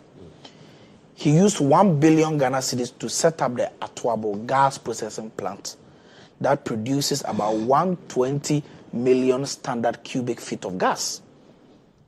That was in the investment President Mahama made. He brought Asobli Phase 2, Car Power, Send Power, and what have you. That was the investment President Mahama did in the energy sector. That increased our generational capacity by about 2,500 megawatts. You know, at the time, we had a deficit of about 650 to 700 megawatts, you understand? That was the investment President Mahama did. So this is a government that has done it before. Now we are in government again. There is no difficulty ramping up or showing up or averting the difficulties that we face in our energy sector. We have only been in power for 4 months. Right. And the people of Ghana can see the people of Ghana can see relative stability in how our energy situation was under the MPP. In fact, common crude oil, common fuel that they were supposed to buy and leave it for the new government for the first 3 months, they couldn't buy. The first day after our inauguration, we had to meet. The President Mahama convened an emergency meeting between the energy minister and some people and energy sector players to meet and give solutions as to how we can procure fuel within the shortest possible time. That was done. And so President Mahama saved government from a major power crisis in our first week of government. You understand the point I'm making? So what we are seeing are small challenges that we currently find in our energy sector. Indeed, you know that before we came, independent power producers were shutting down their plants. Asogli shut down their plant because government was owing them over 3 million Ghana cedis. You understand the point? We have gradually met them. All these payments are being made. Government is advancing money to buy fuel and what have you. You understand the point? So this is a government you can trust. This is not a government that wastefully spends our monies in the energy sector. This is the government that you can know that under their leadership, Ghana will enjoy a stable power. The last people to criticize this present regime are the MPP. They do not have any moral right. Monies that they left for you. You recall that KPMG told us that monies that were supposed to be left for purchase of oil and to pay independent power producers in ESLA, that money was used to pay SML. 700 million Ghana cedi from that money, almost $1 billion, was used to pay SML. A company, they themselves have told us that government gave them a contract, but they themselves don't have the capacity to do that contract. Their managing director, Christian Soti, told the whole country that government gave them almost 1 billion Ghana cedis from ESLA money to perform a tax that they themselves know that they don't have the capacity to perform it. Because they told us that the tax government gave them, MPA has the capacity to do it. Even better. GRA has the capacity to do it. Even better. Because they have the necessary systems to do whatever work government has asked them to do. But these people give them money to spend free of charge without doing any work. They were sitting there as lame ducks. And annually, government was giving them about 1 billion Ghana cedis. That was the level of mismanagement in the energy sector. Right. You recall how they manhandled the cash waterfall mechanism.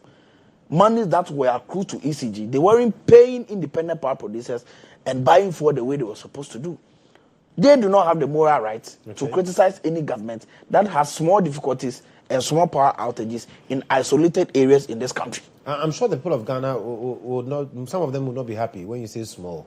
Oh, I can appreciate the difficulty. I'm saying that we can appreciate the difficulties that the people of Ghana face. It was an inherited problem. Indeed, on March 2016, Baumia went and sat in the studio of another platform and said that President Mahama should not be applauded for solving Dumso because he kept long. It means that at the time, Dumso had been solved. Why are we not having Dumso now? A government that has been in power for 8 years cannot miraculously cause Dumso. It is because of the lack of investment in our energy sector that happened under the MPP. That's why we are where we are.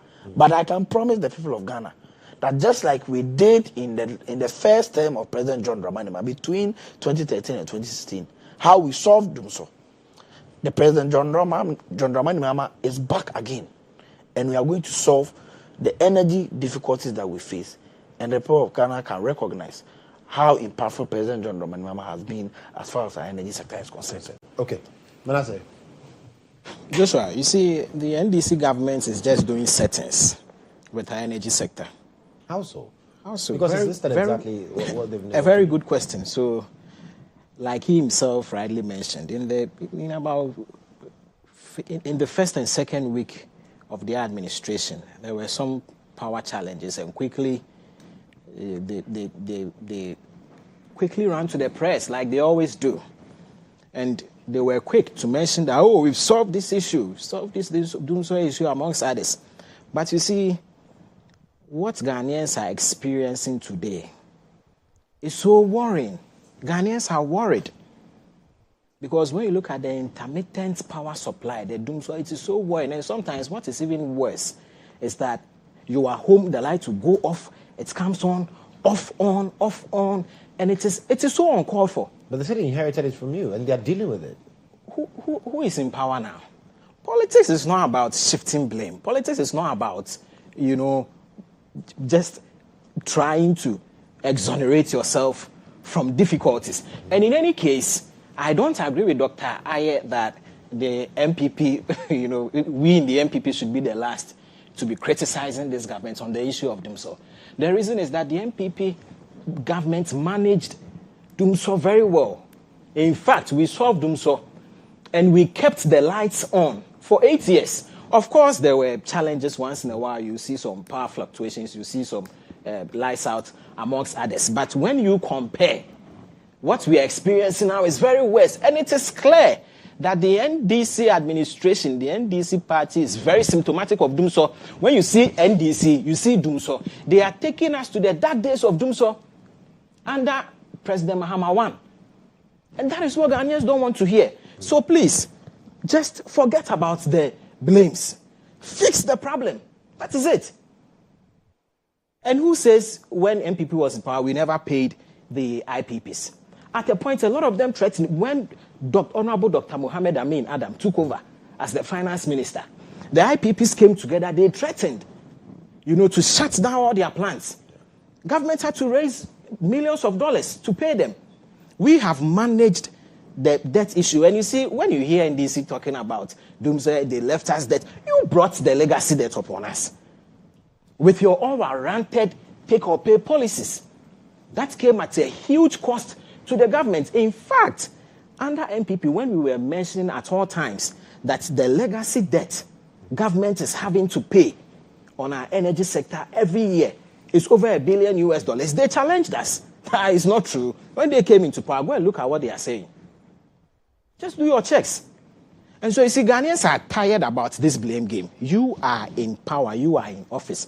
What we look out for is to ensure that you solve them. So in fact, Ghanaians don't want to hear phrases like, you are charging mobile phones too much, so because people over 27 million Ghanaians are charging mobile phones. That, of course, is a burden on electricity, and that is what's causing electricity. If you want power, stop charging your phones. We don't want to hear phrases like that, like we heard aforetime. What we want to hear, of course, is for these challenges to be solved. And hasn't the government given an indication on how it intends to deal with the matter? What indication have they given? They have not. In fact, the NDC government promised. They promised, relating to the energy sector, that for individuals and businesses, those who especially want to operate at night, they were going to give them some tax rebates relating to the energy sector. What have we seen today? They have slapped all Ghanaians with a 14.75% increase in electricity tariff. In our water tariffs too, they've increased it by 4%. These are the issues we are talking about. And so please, we are tired of businesses are suffering. Businesses are collapsing. And it is clear that whenever the NDC is in power, they would always have issues with them. So they simply cannot manage it. Isn't it an automatic thing? And Joshua, you see, well, we knew that we had entered into an agreement with the IMF and all of those things. We are supposed to see the regular tariff adjustments. Joshua, is it a doing of the NDC? Before that, it is even more worrying, to note that the current energy minister has gone missing. He's gone missing in the dark. How has he gone missing? Aforetime, when they were in opposition, every now and then he'll be on radio, TV, lambasting the government, talking about energy crisis, amongst others. When he took office, in the first month, he was most of the times on media, TV, talking, we've solved this, we've done this. But in the last 2 months, I have not seen him. He's gone missing, and we are looking for him with a torchlight. He needs to come and explain to Ghanaians why we are suffering from this. And we will not accept this attitude of the NDC that whenever they come, we have challenges with our energy sector.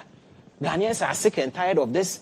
The MPP government was able to keep the lights on for them, and we want to ensure that, of course, we benefit from this. How do you expect businesses to thrive? You are here preaching 24-hour economy, yet you are unable to keep the lights on. You are here preaching 24-hour economy. One job, 3 shifts for 3 individuals, amongst others. Meanwhile, keeping the lights on for 8 hours is a challenge. Keeping the lights on at night for people to have good rest is a challenge. Keeping the lights on during the daytime for businesses to run efficiently is a challenge.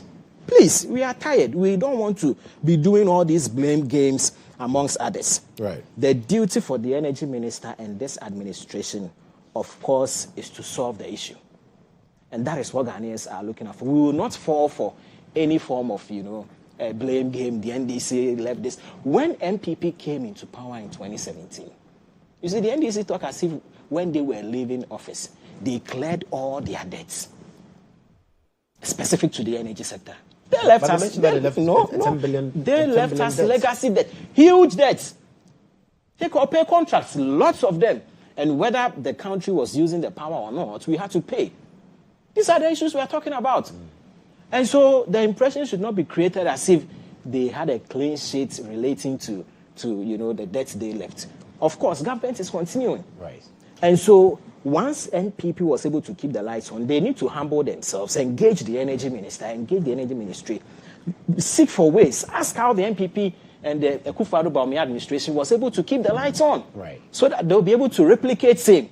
But as for this blame shifting, trying to fight back and forth, the energy minister gone missing, amongst others, these are things, Ghanaians will never appreciate, and we humbly call on them. Right.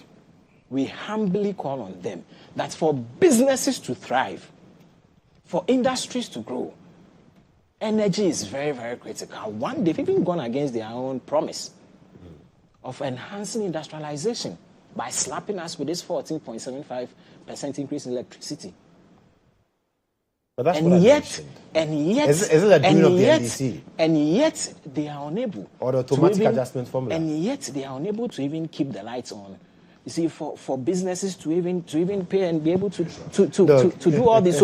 So, Doc, we are calling on you and your colleagues. We beg you, no blame games. You are in power. You are in power to even say that, just 4 months in office, NDC cannot miraculously deal with that. Please, these are financial issues. Raise money, deal with the issues, let businesses grow, let individual households benefit from power so that we'll be able to enjoy our lives. This is a very big platform. This is GHOne. This is not an information center. So when you come and sit on a platform like this, you must be factual. Right. It is a fact that when we left power in 2016, the whole energy sector debt was 10 billion Ghana cedis. Even that, we had paid about 2 billion. You come into power in only 8 years. Our energy sector debt is 70 billion. You have added 60 billion Ghana cedis in 8 years, and you are here sitting. You are sitting on a platform talking. You must be ashamed of yourself. Even the 10 billion Ghana cedis we left you ESLA, which generated for you 45 billion Ghana cedis. When you subtract 10 billion from 45 billion, how much do you have left? 35. You have 35 billion. You have 35 billion Ghana cedis of money that you inherited. You didn't work for it. You didn't give a sweat before you got it. President Mahama bequeathed it to you. You have wasted that money and have accrued additional debt of 70 billion.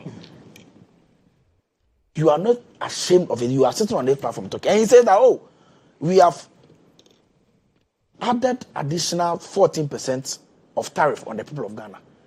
That is academic and intellectual dishonesty.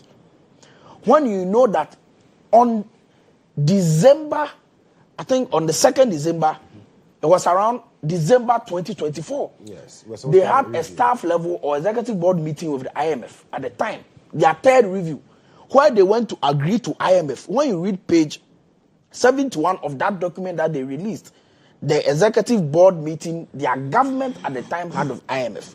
Page 71, there's a paragraph they have titled New Structural Benchmarks. The first point, they said that PORC, which is under the Energy Ministry, will implement quarterly tariff adjustments as per the current policy. Your government went and negotiated with IMF that at the end of every 3 months, government will increase tariffs. And so you know this, but you come and sit on a platform like this and lie to the people of Ghana when you know that every suffering they are experiencing now is because of arrangements you did. How can you be this dishonest to the people of Ghana? You understand the point I'm making? This is the government that has come, that has taken away 10% betting tax, which you impose on the people of Ghana. We have taken away e-levy. We have taken away 1.5 withholding tax on unrefined gold, emissions levy, and what have you. Is this a government that wants to put hardships on the people of Ghana? We have removed all these taxes. The reason why we could not remove it is because you went into a contractual arrangement with IMF. That is why we are experiencing this difficulty. And so how can you sit here and come and lie? You understand the point I'm making? You are the last people to complain. You said, they kept the lights on. For 8 years. If you kept the light on, why were people telling the energy minister to publish a timetable? Why would the energy minister publish a timetable when the lights are on? That is a disrespectful posture. You know the truth, but you not say it. They treated energy issues like how ostriches bury their heads in the sand when problems come. They'll come and tell you, this is doom CSA, not doom so.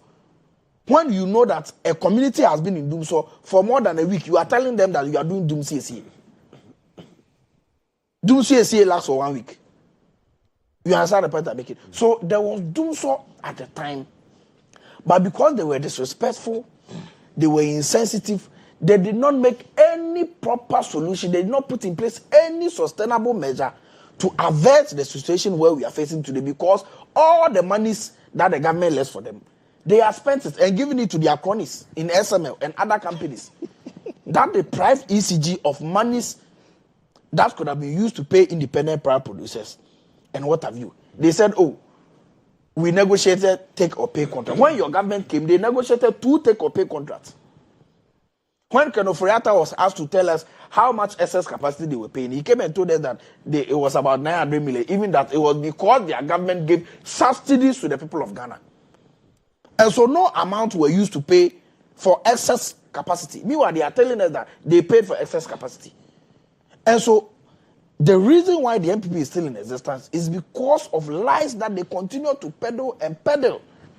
But they say you should take it is those lies that the people of Ghana uncovered that they voted for them to a tune of 1.7 million gap. And since they've been in opposition, they have not learned from that mistake. They have not learned that the consistent peddling of lies on platforms like this is the reason why they went into opposition. We are a responsible government. Just like President Mahama, he said that, oh, the energy minister cannot be found. Meanwhile, right after the second cabinet meeting, he actually held a press conference and told the people of Ghana where we were in our energy situation. He told the people of Ghana that there were plans to build a new power plant. Is that not a gas plant? Is that not true? Was that not a briefing that we had? Didn't he tell us that over 700 million Ghana cedis is being earmarked to buy fuel to power our power plant, pending the construction of a new power plant? And you are telling us that there has not been update. You understand the point? So how would you sit on a platform like this and lie through your teeth and expect that everyone listening to you will take in that propaganda hook, line, and sinker? You understand? But they say that's why the people of Ghana voted them out. Yes. And voted you. Yes. To fix the problem. But we have fixed doing so before, and we are still fixing it. You understand the point? At the end of every week, there's an update on the energy situation that we face. End of every week. Don't you know that only this weekend you were told that FPSO had challenges? Is it not true that FPSO had challenges? Mm-hmm. You understand the point? And so we are gradually fixing it. Okay. There is huge debt in the energy sector. And we are gradually engaging and paying them off. The last people to talk about this is the MPP, because they were in power for 8 years and couldn't do anything about this. We are fixing it just like we fixed it before 2016. If Ghanaians want a government to trust as far as our energy sector is concerned, it is the NDC government under the leadership of President John Dramani Mahama, but not any and every member of the MPP that comes to sit on a platform and peddle outrageous lies. Those lies must end. Okay. You see, Joshua, it is bizarre for the spokesperson, of the current administration to again sit on TV and not to proffer solutions, relating to the energy crisis, the Doomsaw Pro Max. Ghanaians are experienced. Let's be serious. And you see, yes, this is Doomsaw Pro Max. This is a big platform. I've sat here and I've told you that government has put in place plans to build a new gas plant. You are saying that you have not provided a solution. What was your solution to do so? Your solution was to tell Ghanaians that they should publish their own Doomsaw timetable. That was solution. That was your solution. You understand? You see, and Ghanaians are tired of certain posture. You see, when Ghanaians are going through difficulties, they expect people in power,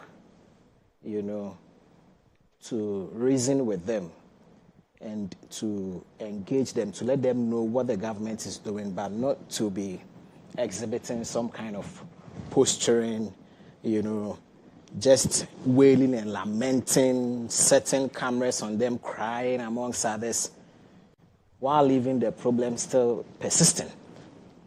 Now, it is so weak to imagine that if the logic of Sammy is true, that, it was the MPP that negotiated some 14.75% increment in the electricity tariff. Yes.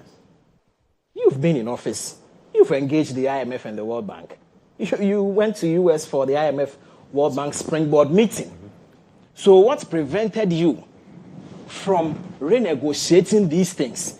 Because from your own promises, you were strong and firm in stating that you were going to ensure that you reduce electricity tariffs for businesses to thrive, for those who want to even operate night businesses. You were going to slash the electricity tariffs for them to operate. This is what we are talking about. So you have to take responsibility. Right. You have to take responsibility. But all this issue of you did this, you did that. That is not it. And tell me where the lies are. Is it true that Ghanaians are paying 14.75% increase in electricity tariff? Not because yes. you negotiate. No, that is true. Who is in power today? You see, this issue of you negotiate. You are in office, Sammy. I'm not in power. I beg you. Oh, really? It is the NDC administration that is in power. Joshua. So if you think, no, this is clear logic. If you think that the erstwhile NPP administration did something, implemented certain policies, increased utility tariffs, or had proposed an increase in tariffs, and you think it is going against your policies, what prevents you? After having gone to the US to go and waste taxpayers' money, what prevented you from engaging the IMF and explaining to them that, of course, these are the issues. You know, we want to take away this increase. And it comes back to this issue of even the COVID-19 levy, the same levy they were making so much noise about. You have the president and the Sammy, Dr.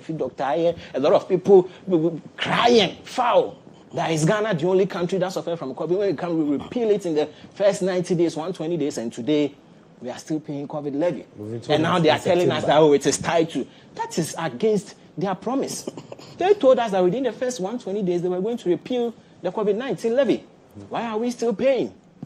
It tells you they are not serious as a government. They cannot be trusted. It is just a matter of time. They've started even breaking their own code of conduct. As government appointees, their posturing are very wrong. And they don't care about Ghanaians. Even their own party people. Even their own party people who fought for them at the various polling stations, they don't care about them. Right. And these are the issues we are talking about. So, Sammy, if it is true that the NPP government had proposed electricity tariff hike of 14.75, you had the opportunity of going to the US to engage the IMF during the IMF World Bank Springboard meeting. So your inability to even engage them to repeal this tells us how weak you are as a government. And it tells us that the promises you have made are just fleeting promises. You just say them and it will just go like that. In your party's assessment of the 120-day social contract between the government and the good people of Ghana, you say government has failed woefully, even though John Mahama says that looking at the 26 promises that we told Ghanaians were going to do, we've been able to fulfill 72%. Joshua, you see, the 120 day social contract, when you take your time to go through, yes, and when you juxtapose this as against incidences in this country, thus far, it tells you that there is a great betrayal from the NDC government. How so? It is just 120 days of bitter experiences, 120 days of deception and despair, because you would have the president and the NDC party back then in opposition setting their own questions. That, as for us, when we come, these are the things we want to achieve within our first 120 days. Nobody forced them. Nobody set a gun to their head. They themselves came up with this. And now you've been given the opportunity, yes, 120 days, tell us what you want. They even came up to say it, that within 120 days, we want to ensure we're able to do these 25 things. And now when you go into these issues one by one, you realize the challenges in each of them. And they sit here and they are so happy. We formed the leanest government. Who told you that forming a lean government simply means you've reduced the numbers? When you reduce the numbers and your expenditure is so high and it far outweighs that of the previous administration that had over 80 ministers, then what have you done? You've done nothing. You've just outwitted Ghanaians. It tells you this is a so-called lean government with a wicked and a big stomach. Big stomach. When you look at I was surprised when you were so happy introducing my brother, as part of the government communications. Yes. They are only team. 7. They are only 7. Yes. Have you, by any chance gone through their budgetary allocation? Been allocated was some 78 or so million Ghana cedis, where the whole Ghana, all women. This administration is saying they want to set up the Women's Bank. Very, very plausible initiative. Mm-hmm. And we all know that to set up a bank in Ghana, you would need a minimum capital requirements of some 400 million Ghana cedis. And they just allocate some meager 51 or so million Ghana cedis. Meanwhile, for 7 people, they've been allocated some, 78 or so million. Under the Erstwhile administration, Ministry of Information, where he sits, when I was there as spokesperson, we had to deal with some about 76 or so government workers. The budgetary allocation was not more than 8 million. Not more than 8 million. And now you have just 7 people and they are spending over what? 70. It is not surprising that on Saturday, when I was watching TV, I saw the government spokesperson, Felix Ofosu-Kwakye, Honorable, displaying 2 phones.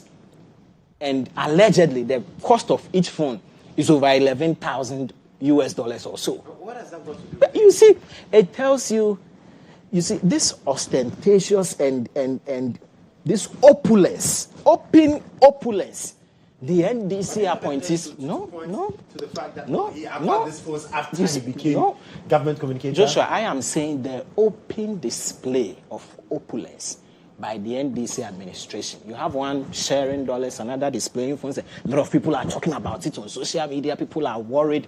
All these things are worrying. Right. And you see, when you look at this government, again, on their 120-day policy you are talking about. Social contracts. Good, thank you. You would realize that when you compare the budgetary allocations, they have in excess of some 825 million. Their budget is so bloated, so unthinkable. So unimaginable. When you think about it, you cannot understand how a supposedly lean government would have such huge appetites to spend. And it tells you that clearly their mentality and the kind of engagement they had with Ghanaians probably are not what we are experiencing. And again, when you even go to this same COVID, yes, they promised they were going to repeal it. They've repealed e-levy of 1%. And don't forget that e-levy wasn't applying to anyone. Should you decide you wouldn't engage in electronic transactions, you were not going to pay e-levy. Right. They repeal that and they slap on Ghanaians 14.75 tariff hike in electricity. Are you going back to we are going back because this is what they have done and Ghanaians are suffering from it. Right. This has brought untold hardship on Ghanaians. So I need to go back. They made lots of noise about the special imports levy. Oh, MPP has increased. They have so many taxes at the ports. When they come to, we remove this, we remove that, we do this. And now the sunset clause of the special imports levy, which was supposed to have ended in 2025, they have increased it to 2028. Are these people we can trust? They made all the noise. So, Joshua, I am saying that yes, all these things they mentioned, a lot of them have not been met. When you go into all their issues one by one, even the ones, they are so happy that, oh, in fact, we've done this, You go into the nitty-gritties. And, of course, you find lots of challenges. You find so many challenges. What is even sad is that their 24-hour economic policy, yes, you see, that was supposed to have brought some kind of understanding amongst the young people that, oh, in the shortest possible time, they will be employed. This was something they touted in opposition, not knowing they had no policy documents, nothing. They had nothing. They went to Parliament. No, they went. You see, they went. Has given the indication that they went. Proper consultations are underway. You remember when the president went to Parliament to deliver the State of the Nation's address? He made reference that his finance minister was going to bring it. Finance minister came. We didn't see it. It is surprising that a policy they use to hoodwink the young people, that, oh, we'll create jobs for you. Don't worry. In every state institution, in almost all state institutions, there will be 3 shifts. Someone will go and work in the morning, you will come home. You also go and work in the afternoon. You come home. Your brother also go and work in the evening. Then you come home. Passport office started. Ghana's publishing has started 24-hour service. Today, where is the policy document? How many young people have they been able to employ? Right. Okay. These are the issues Ghanaians are raising. So I state again that this issue of, the 120 days is just a facade. And what is even worrying, Joshua, is the issue of Galamsey. They mentioned that when they come into... Doc, are you controlling the time now? Social contract. Please, Galamsey was not mentioned the 120 go to point 19. They mentioned that they were going to ban illegal mining. Oh, it looks like Doc is feeling so. Oh no, but Doc, you feel so uncomfortable. I wanted to touch on the illegal mining in 30 seconds, if I may. Okay, Doc, in 30 seconds. You see, it is surprising that the NDC mentioned that, of course, they were going to, ban illegal mining within their first 120 days. Today, what have they done? We've seen the Minister for Interior stating clearly the intention of government that they are not interested in prosecuting foreign nationals or Chinese.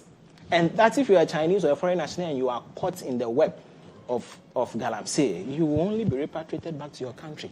This is unacceptable. Okay. What have we seen again? You see the Minister for Lands and Natural Resources sitting on TV, setting camera on him, and he was crying. Crying for what? Deal with the issue. So it tells you they have their goodwill eventually is eroding away. Right. Very soon, they'll be left with nothing. Manasseh is clearly engaging. My brother Manasseh is clearly engaging in roadside pedestrian propaganda on a platform like GHOne. Government has consistently told the people of Ghana why 2.7 billion has been allocated to Office of Government Machinery. And it's simple. I will explain it to you. There's a former ministry called National Security Ministry. Yes. That ministry has been scrapped. But the civil servants at that ministry have not been sacked. For budgetary allocation, they have been put under the Office of Government Machinery. When you go to the National Security, there's a research department. There's a National Signals Bureau. There is BNI, or NIB, formerly BNI. They have a staff strength of about 11,000 people. When you go to the former Information Ministry, now it's a Government Communication Ministry, where I am presently. They have under them GBC. GBC alone has 1,115 workers. They have Ghana News Agency, 133 workers. They have ISD, Information Services Department. They have about 1,309. When you put all together, it's about 2,559 workers. When you add everything together with national security alone, we are looking at about 13,000 civil servants. It is their salaries or compensations that have been put under the Office of Government Machinery, totaling a compensation of 2.7 billion Ghana cedis. That amount of money has not been given to President Mahama and his appointees to chop. Since we came, we have not appointed one additional civil servant in anywhere in any government, in any of the government institutions now. And so it is a palpable lie for anybody to come and sit on this platform and engage in this secondary schools, roadside politics like what my brother Manasseh is engaging in. When you know clearly these are the facts. Indeed, when you want to know how much President Mahama has saved the people of Ghana, look at the numbers. President Mahama alone has saved Ghana 490 million Ghana cedis, and I'll demonstrate to you. The way and manner that you see whether a government has been prudent in the management of resources at the Office of Government Machinery. Look at the goods and services and capital expenditure. Under President Koo Fori in 2024 alone, President Koo Fori allocated to goods and services alone 924 million Ghana cedis. Goods and services alone, 924 million Ghana cedis. President Mahama has reduced that goods and services money to 847. When it comes to capital expenditure alone, President Koo Fori allocated 612 million Ghana cedis to capital expenditure alone. President Mahama has slashed it from that 612 million to 269. When you put all together, President Mahama has saved Ghana 419 million Ghana cedis on goods and services and capital expenditure alone. So when we say we are reducing the size of government and reducing the expenditure, this is what we mean. Former Information Ministry, it was being manned, the whole office for dissemination of government information, it was being manned by 126 people. The Information Ministry alone had 78, plus those at the Flagstaff House. When you put all together, there were 126. As we speak, it is being manned by only 7 people. They put a budget over 262 million Ghana cedis on their budget. Spent that money and came and took additional 10 million Ghana cedis to spend. That was what they were giving to Manasseh and his people. You understand the point I'm making? But our government has reduced it to 78. The 78 is not even for the staff. It is for GBC, it's for ISD and GNA. GBC alone has brought a budget of 36 million Ghana cedis. That 78, 8 is for goods and services, and 70 is for capital expenditure. The capital expenditure, GBC alone, their budget, because they want to expand their services to the 6 new regions that have been created. Yeah. Their budget alone is 36 million Ghana cedis. ISD hasn't come. GNA hasn't come. And so that money is for capital expenditure for GBC, GNA, and ISD. Goods and services for GBC, ISD, and GNA. Not a dime has been allocated to even the minister and the staff that work in his office. So when you come and sit on a platform like this, and you know the fact, and I don't blame Manasseh. People like Dr. Gideon Boahene and Kodjo Nkrumah, who was the minister, who knows how these things work. Even former deputy chief of staff, who is the former lands minister, Samabu Jinapo, they all know this information. They came and stood in parliament and lied through their teeth, and they were caught by the Honorable Felix Kwatiofosu. And so if they were caught, I would not be surprised my brother Manasseh will be caught on a platform like this. Right. You understand? You know the fact, but you not tell the truth. President Mahama's 120-day social contract, he himself marked himself at about 72%, but I will give him about 90%. Because, and that's one. And he has been generous with that calculation. Right. You understand the point I'm making? What did President Mahama say? He said he will reduce the size of government. Has he not reduced the number of ministers from 124 in the first of the MPP to 60? Now we are even operating 56. Has he not reduced the number of presidential staffers? Now we have about 27. And what are the cost implications? Yes, today, because of this alone, President Mahama has saved Ghana 600 million Ghana. No, you've increased your budgetary allocation. Please keep quiet. Please keep quiet. Let me over 800 million. Please keep quiet and let me talk. President Mahama, ordinarily, the amount of money we spend on every minister is about $1 million at the end of every 4 years. We have saved Ghana 60 ministers. About 600 million has been saved because ministers will buy land cruisers. They will buy, government will buy land cruisers for them. They will buy coal. They will put them in apartments. They will pay their telephone bills for them. They will get them a cook, a gardener, a security man, a policeman. All will draw down salaries on the consolidated fund. President Mahama has saved the people of Ghana all these amounts. Right. President Mahama said he will improve free SHS. He has put 3.5 billion Ghana cedis to improve free SHS. Their government brought free SHS. As we speak, they did not even allocate up to 3.5 billion Ghana cedis to free SHS annually. President Mahama has done it. The students themselves have gone on social media to thank and praise President Mahama because under their watch, they are now being given chicken, sausage, egg, and what have you. That was review. We said we have this centralized feeding of free SHS. Now headmasters and their matrons will now go and buy their food from the market. Under their watch, they stored rice for it to expire and came and shared it to the students. President Mahama said he will put in place a GHOne. That program has been launched. Over 200,000 young people have applied, and they are going to get their monies to build their businesses. But the dispute with the 120-day social contract is that President Mahama promised that he was going to repeal COVID levy.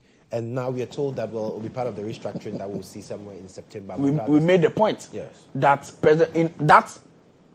that intervention, they were made up of 4 interventions. Is that not true? Yes. The Burton tax, the e-levy, the emissions, and the COVID-19. President Mahama has done 3 out of the 4. 3 out of the 4. The COVID-19 levy is essentially VAT. It has been tied into VAT by these people. And so there will be a review in September 2025. That is when that tax will be removed. When you remove COVID-19 tax, it means you are removing VAT. So it means that we will not be taking VAT in this country. Right. Do you understand the point? When you remove COVID-19 now, it means that government cannot generate revenue from VAT. Sure. Yes, that is what it means. And so it has to be reviewed. The whole we have earmarked to review VAT in September. Yes. Ghanaians will not blame President Mahama for removing 3 out of 4 when he has even given a promise that by September we remove all of them. President Mahama promised National Apprenticeship Program. Has he not delivered? President Mahama promised free sanitary pad. Has he not delivered? All the things President Mahama said he will consolidate all the scholarship schemes. We had Scholarship Secretariat. We had Get Fund. We had GMPC. We had what have you. President Mahama is consolidating all. Indeed, the Ghana Scholarship Secretariat has actually consolidated what we call the Scholarship Authority Bill. Cabinet has approved it. It is being sent to Parliament. You cannot blame President Mahama for that part because it behoves on Parliament to actually approve this Ghana Scholarship Authority Bill. You understand? So a lot has been done by this government within the shortest possible time. Didn't we say that we will establish a Ghana Export Council? Have we not done it? You understand the point? Okay. President Mahama made a lot. If you want me to go through, we can go through all of them. I know it's a litany. You understand? A litany of them. But unfortunately, and when you go to school and you score 72%, you have an A. President Mahama.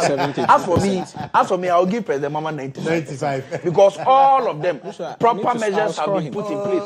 Proper measures have been put in place to ensure that all of them. But Joshua, you understand the point? Out of I'm 26, out of about 25, 26 promises. You see, what about the you have about 14. They promised one district, one factory. Right. Mm-hmm. They promised 1 village, 1 dam. What did we see? The minister told us that 1 village, 1 dam. How can she dig a meaningful dam with 250,000 Ghana cedis? They promised 1 million per constituency. Did they deliver on it? Didn't Bamia run away? They promised to stabilize. Because he set his own question. He said that for because he has. But gentlemen, we need to go.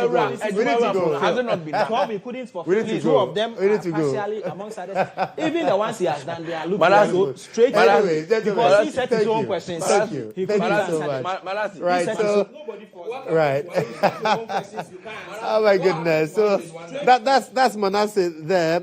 Atta Boahene, former government spokesperson on the economy, and Dr. Sammy Ayeh. He is with government communications. Gentlemen, thank you so much for your time. And I'm sure that in the coming days, we'll have to have another part and then delve into the issues. That's it for the breakfast review segment. We've got more for you. Stick and stay with us.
Well, indeed, it's a good morning, and you're still tuning in to GH Today here on GHOne Television with me, Joshua Kodjo Mensah. So we know that the month of May is actually Purple Month, and so we'll be having a conversation on mental health and issues arising on Health Alert.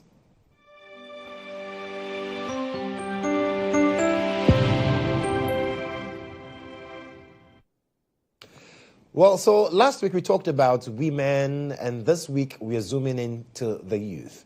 And it's very essential that we have this conversation because now we've seen so many of our youth take to different ways and means, and it's impacting the mental health of young people in the country. And to help us with the conversation this morning, Dr. Albert Sedo here, psychiatrist at the Kolebu Teaching Hospital. Doc, good morning. Good morning, Josh. I hope you're doing well. By God's grace, I'm fine. Thank God. So, I mean, when we talk about mental health, people have their own perceptions of what it should be or what it connotes. But talk to me about mental well-being. At what point can we say, well, your mental well-being is good? Yeah, so mental health is synonymous with mental well-being, mental wellness. So it's a state of complete wellness which encompasses your ability to cope with the daily normal stresses of life, right, your ability to realize your potentials, to live and work well, and as well as contribute positively to your society. So we expect that there are normal stresses of life. You should be able to cope with them. And you should be able to realize your potentials. You should be able to live and work well. And whilst doing all this, contributing positively to the larger society, then we say you have a good state of mental health. I'm listening to you, and I'm looking at some people I know, and I'm not too certain whether they can say that they have a very good state in terms of mental health based on the parameters that you've drawn for me. For young people, these are the things that bother us a lot. So help me understand exactly some of these issues that affect young people especially. The young people, when it comes to, so aside mental health, what a lot of people confuse mental health with is mental illness. Mm. So when a lot of people hear anything mental, they just think it's something else. Right. So mental health is not what a lot of people think it is. Mental health is a good thing. Mental health is synonymous with mental wellness. So that's a good thing. Right. Mental illness is any condition that affects how you think, feel, and behave negatively. Mm-hmm. So if to ask yourself, could I possibly be having any mental health challenge, or could somebody possibly be having a mental health challenge, is the signal is if there is a change, a shift from how the person thinks, feel, and behave, mm-hmm, then you could be suspecting that the person could have an issue. And everyone is at risk, not just the youth, not just the elderly. Mm-hmm. Everyone is at risk. As long as you have a brain, there could be a malfunction. So anyone is at risk. It's not specific people. Mm-hmm. Mm-hmm. Anyone in this room, including myself, is at risk of having a mental illness. So it's not what we think it is. It's not the person who is walking naked on the road. That is not the person who has a mental health challenge alone. Mm-hmm. Mm-hmm. So the youth specifically, it's a very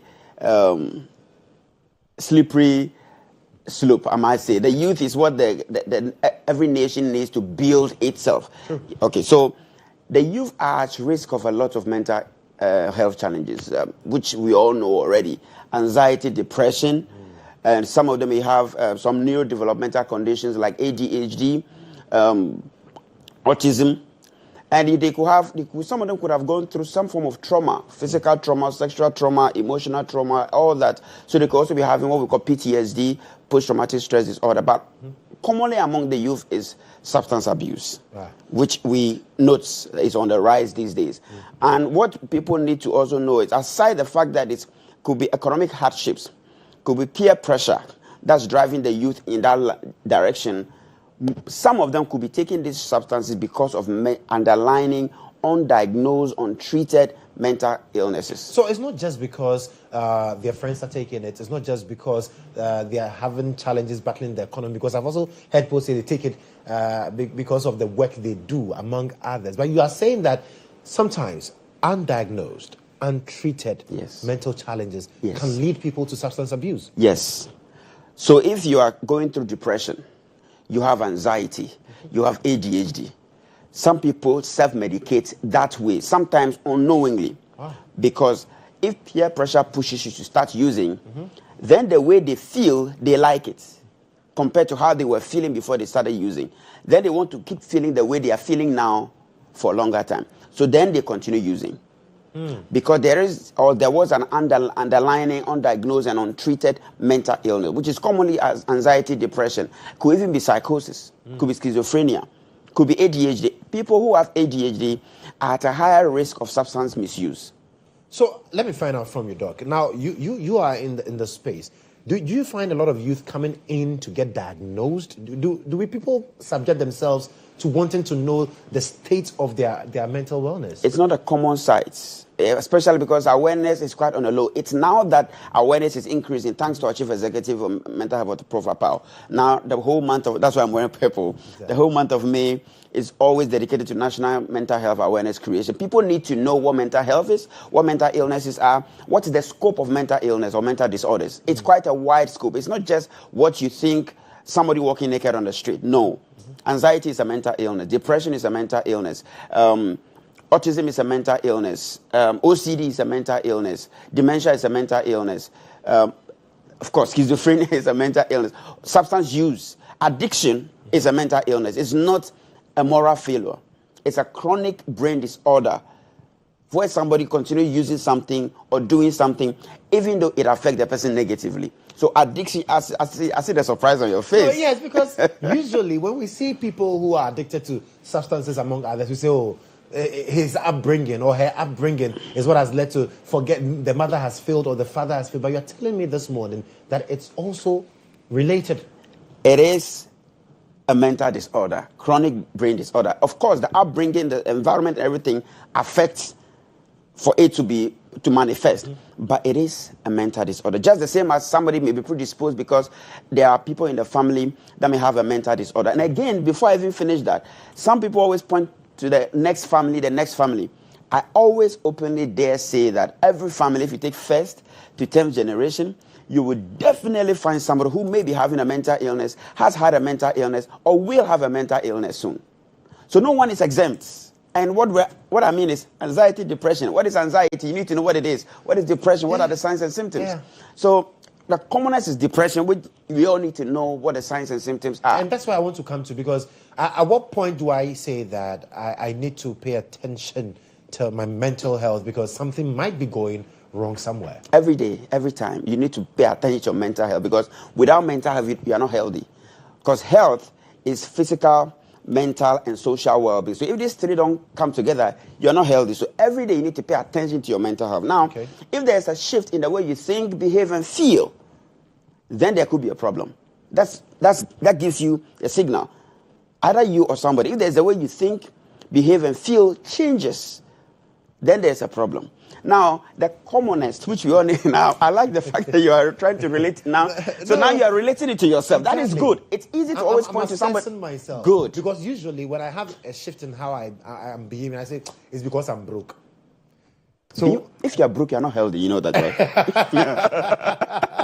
right? And being broke is stress. Right. And stress underlies most of our mental health challenges. So you see, to diagnose you of any of them, there's a criteria that it has to follow. The fact that you are feeling sad alone doesn't mean I can come and say you have a clinical depression. You may not have clinical depression, but you may have a depressive episode. Okay. And depression is, the symptoms are quite a lot, which includes, say, you're feeling extremely sad, you easily get tired, you're beginning to lose interest in things you used to like. For example, having to come to work early, dress nicely, looking all dapper. Now you don't care how you look. You come on stage and you're like, this is not Josh. Like, this is not how you used to talk. This is not how you used to engage your audience. This is not how you know. But now there's a shift in how you are behaving. There's a shift in how you are feeling internally. There's a shift in how you are thinking. So feeling sad, crying spells, unprovoked, getting tired easily, losing interest in things you used to like, becoming forgetful, feeling hopeless, helpless, feeling worthless, and sometimes having suicidal thoughts, poor concentration. These are all becoming very, very indecisive. Now, if you look at this area of symptoms and you assess yourself, that's why we all need to be assessing ourselves. When you started, you said you have some people on your mind. It shouldn't be so. I should be thinking it should be yourself. That is why the second time I was thinking of myself. Because I realized that. Yes, it should be us before somebody else. It's easy to always point fingers at someone. And at every point in time, anyone is at risk of any of these. There could be a point where you go through a period of maybe a depressive episode, maybe because your rent is due, you don't have money in your pocket, you've impregnated a lady. Maybe my wife have not impregnated anybody. I'm just and then maybe there's some school fees to pay. Since you say my wife means you have children, school fees to. Thank you. That means you pay at least 10,000 every 3 months. So you have that coming up. So that can get you into a form of stress response. Right. You are thinking, and that can get you anxiety, where you're overly thinking, overly worrying about life and every other thing. Your heart is racing. You feel like losing it. You have lightheadedness. You feel all that. So you see, anyone is at risk. It's not the one on the street. That's why we need everybody to know that mental health is a good thing and mental health is not a bad thing. Mental illness is what we should be worried of, and seek help as early as possible. And that's it. Because I know people, and this one, yes, I know people who get into those things and they want to seek help spiritually because they believe that is how to solve it. Medically, is there help? Yes, there is help. And before I even talk about the medical help, there's nothing wrong with seeking spiritual help. Spiritual organizations provide social support, which is a good thing for people's coping mechanisms. All we are saying is you can combine the two. Okay. You see? So go see a doctor. Anywhere you are, go see a doctor. Tell them about, oh, doc, I've been feeling extremely sad. I have these symptoms and that symptoms and these symptoms. And then you'll be diagnosed, put on medications if necessary, only if necessary. And then you can go on with your prayers or whatever it is you have to do alongside. But there is help. And don't say that the way you are feeling is caused by spirit necessarily. It most likely it's not. Spiritual support, that gives you social support. That's okay. But you need to be diagnosed. So let's talk about how important is it for families, colleagues at the office, to help each other in this kind of episodes, or when people have this depression. How important is that social connection? It's extremely important because we are humans and we cannot survive alone. We don't survive in isolation. So we are supposed to be each other's keeper. Now, before you can be able to tell there's something of me, you need to know what it is in the first place. So you know that if somebody is beginning to lose interest in things that they usually do, how bubbly or nice the person has been over the years, there's a shift. How the person communicates, there's a shift. Now, the person is self-isolating, not talking more. When they're in a meeting, when he asks what's your opinion, say, I agree with you. But that's not the kind of person the person is. He always has an opinion on every topic. But now he says, I agree with everything you say. He's not eating, he's not sleeping well. He's not looking well, he's not dressing well, he's not. All these things should alert you that there could be a problem. Because it bothers on productivity. You come to work because of productivity. So there's absenteeism and presenteeism. When you are going through some of this episode, you could be absent from work, you could be taking a lot of days off. That's absenteeism. But what's more dangerous is if you're not there, we know you're not there. So someone is going to fill in for you.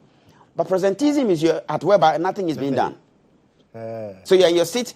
The show is supposed to be running, but you're not asking me any questions. You're not saying anything. I can imagine how weird that would be. I know, right? So that's presenteeism. So it borders on productivity. So we are supposed to be each other's keeper, each other's brother. So when you notice a change, a shift in a brother at the workspace, approach. No stigma, no gossiping. Don't say this guy has a mental health challenge. You're not a doctor. You doing that, you are stigmatizing the brother. Now, I just told you, everyone who has a brain is at risk of developing a mental illness. What if it becomes you the next time? How would you want to be treated? You want them to treat you with respect, dignity, and with confidentiality, right? So do the same to the other person. Right. So approach the person. Josh, is there a problem? Because these days I notice your energy level is down. When you're on set, you're not smiling anymore. You're not as engaging as you used to be. You don't crack jokes as you used to do. So is there any issue that Then that's my kids' school fees, so they've increased to 30,000 every 3 months now. I beg them. So then the friend comes in to give you a listening ear. Right. And then if there is a need, you seek professional help. Psychiatrist, psychologist, any help. There's help available. There is help available. Every hospital in Ghana, every hospital, including district hospitals, has a mental health unit. There are trained mental health nurses there. Right. Yeah, there are not many psychiatry specialists now yet to fill all the spaces, but there is help available. So when you start from that level and they assess you and there's the need for medications or whatever, they will refer you appropriately. Okay. Any hospital you go to with the symptoms, the doctors are trained in psychiatric, the basic psychiatric knowledge to know that there is an issue, and then they will refer you appropriately. So there's help available, yes. Amazing. Doc, thank you so much. Welcome. And I love the passion with which you speak. It means that you really know, you really are passionate about this. I'm happy that when we started, you said other people. Now you're thinking about yourself. I'm thinking about myself. Dr. Albert said here is a psychiatrist of the Kolebu Teaching Hospital, helping us with Purple Month with a focus on, Charlie, focus on yourself. Assess yourself. Know exactly what is going on with you, and there's help available. That's the good news. Doc, thank you once again. So that's it for Health Alert. We've got a couple more interviews here on the show. Stick and stay with us. We'll be right back.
And you can see I'm all smiles. It's because I'm not just speaking to a colleague, I'm speaking to a brother who is doing amazing, and he's setting the bar so high. Some of us, we just get tired of it and then let go at some point. Redwan Karim Dini Osman. Joshua Kodjo Mensah. I mean, good to see you. I mean, absolutely. And I think what the viewers don't know is that we have been friends for close to 10 years, right? A long time. Yeah, a long time. And the funny thing is, when it started, we didn't even meet. We didn't see each other. Yes. But we believed, and today here we are. Absolutely. I mean, that's how God works. And you're doing great. You're doing wonderful. I mean, coming from you. I mean, it's out there. You're doing great. You. And I'm super proud of you as Thank well. you. Yeah. Thank you. I'm even more proud of you. Now, I'm lost. I don't even know how to start this interview. But Redwan, I mean, you've had a lot of big things happen. And now, Harvard. Talk to me about this fellowship, my brother. I obviously didn't see it coming, and I just want to say that I am super grateful to God. It has not been an easy journey. I had the opportunity to do this profession immediately after high school. Somebody just gave me that opportunity. And it's been from one thing to the other. And, being selected as a Nieman Fellow at Harvard is just an important validation for me. It shows that the work that I do is important because that in this profession, people notice the errors. They don't notice the effort. Your news editor will tell you that if you get the story, then we are concerned that you almost drowned. But if you don't get the story, nobody actually cares that the floodwaters nearly carried you away. Yeah. That is the nature of, the job. And to have an institution as important as Harvard say that we see the potential for growth, we see the potential for leadership, and we are going to give you this once-in-a-lifetime opportunity. Go there and make everything that you have envisioned, everything that you have dreamt of, a reality. It's an important validation, and I think it's going to walk my career a face, and the best is definitely yet to come. The best is definitely yet to come, and I look at the 22. Yes, 22. Yes. And there is only one Redwan. There is only one who looks like me on there. Yeah. The only African. Yes. That must be really hectic. Yes. Applying for fellowships are really difficult. It's not just about the Nieman Fellowship, but fellowships in general are very difficult to apply because sometimes you fill long essay questions, you have to provide recommendations, and when you don't get selected, it's very frustrating and it can be very discouraging. And I often tell colleagues that, you know what, there are certain opportunities that I have applied. I had to apply on the second attempt. I had to, I got in on the second attempt. I got in on the third attempt, on the fourth attempt. Like recently, I was in Germany to attend a renewable energy conference. Joshua, I have been applying for that opportunity since 2019. And only got in 2025. But I hardly talk about, the number of times that I have been rejected. Exactly. But all we see is the acceptance. Yes, the acceptance. And people think that, everything is smooth and is smooth and flawless for him, but it's not like that. I got accepted into this program on my second attempt. Last year, I was shortlisted for an interview. I went through the interview. I was super excited, thinking that I was going to go through. And I was shocked with the rejection, and I said, what, I'm going to try again. And here we are today.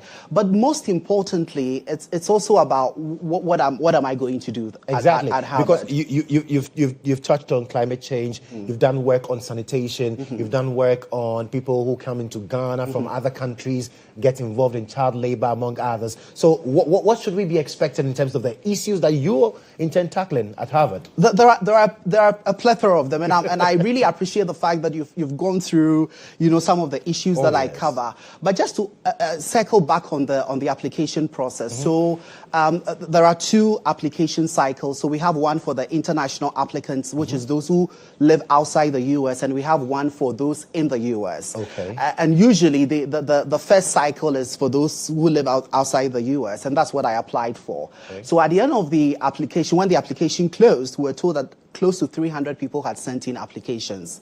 Then when I got the invitation for the interview, we were 51 people that were being interviewed. Wow. And in my mind, at most 12 of us are going to be selected. So how is it? 51. Yes, 51. And who is going to get in? So I do the interview sometime in February. Okay. Then in April, I can never forget that day. On the 8th of April, it was around the evening, around 5 p.m., I get a call. And the call says that, hello, is this Redwan? This is Anne-Marie Lipinski from the Nieman Foundation. I am here with Henry, and we are so excited to offer you a Nieman Fellowship. Joshua, I was super excited. I mean, and the most difficult aspect of the whole thing is that I had to keep this to myself for a month. Because you didn't even tell me. No, because I was not allowed to talk. Sorry, I was not allowed to discuss it. Yes. I was not allowed to talk about it, and people, you have friends and you are tempted to say it, but when the call came, they said that this is extremely confidential and you're not allowed to tell anybody until the announcement is made.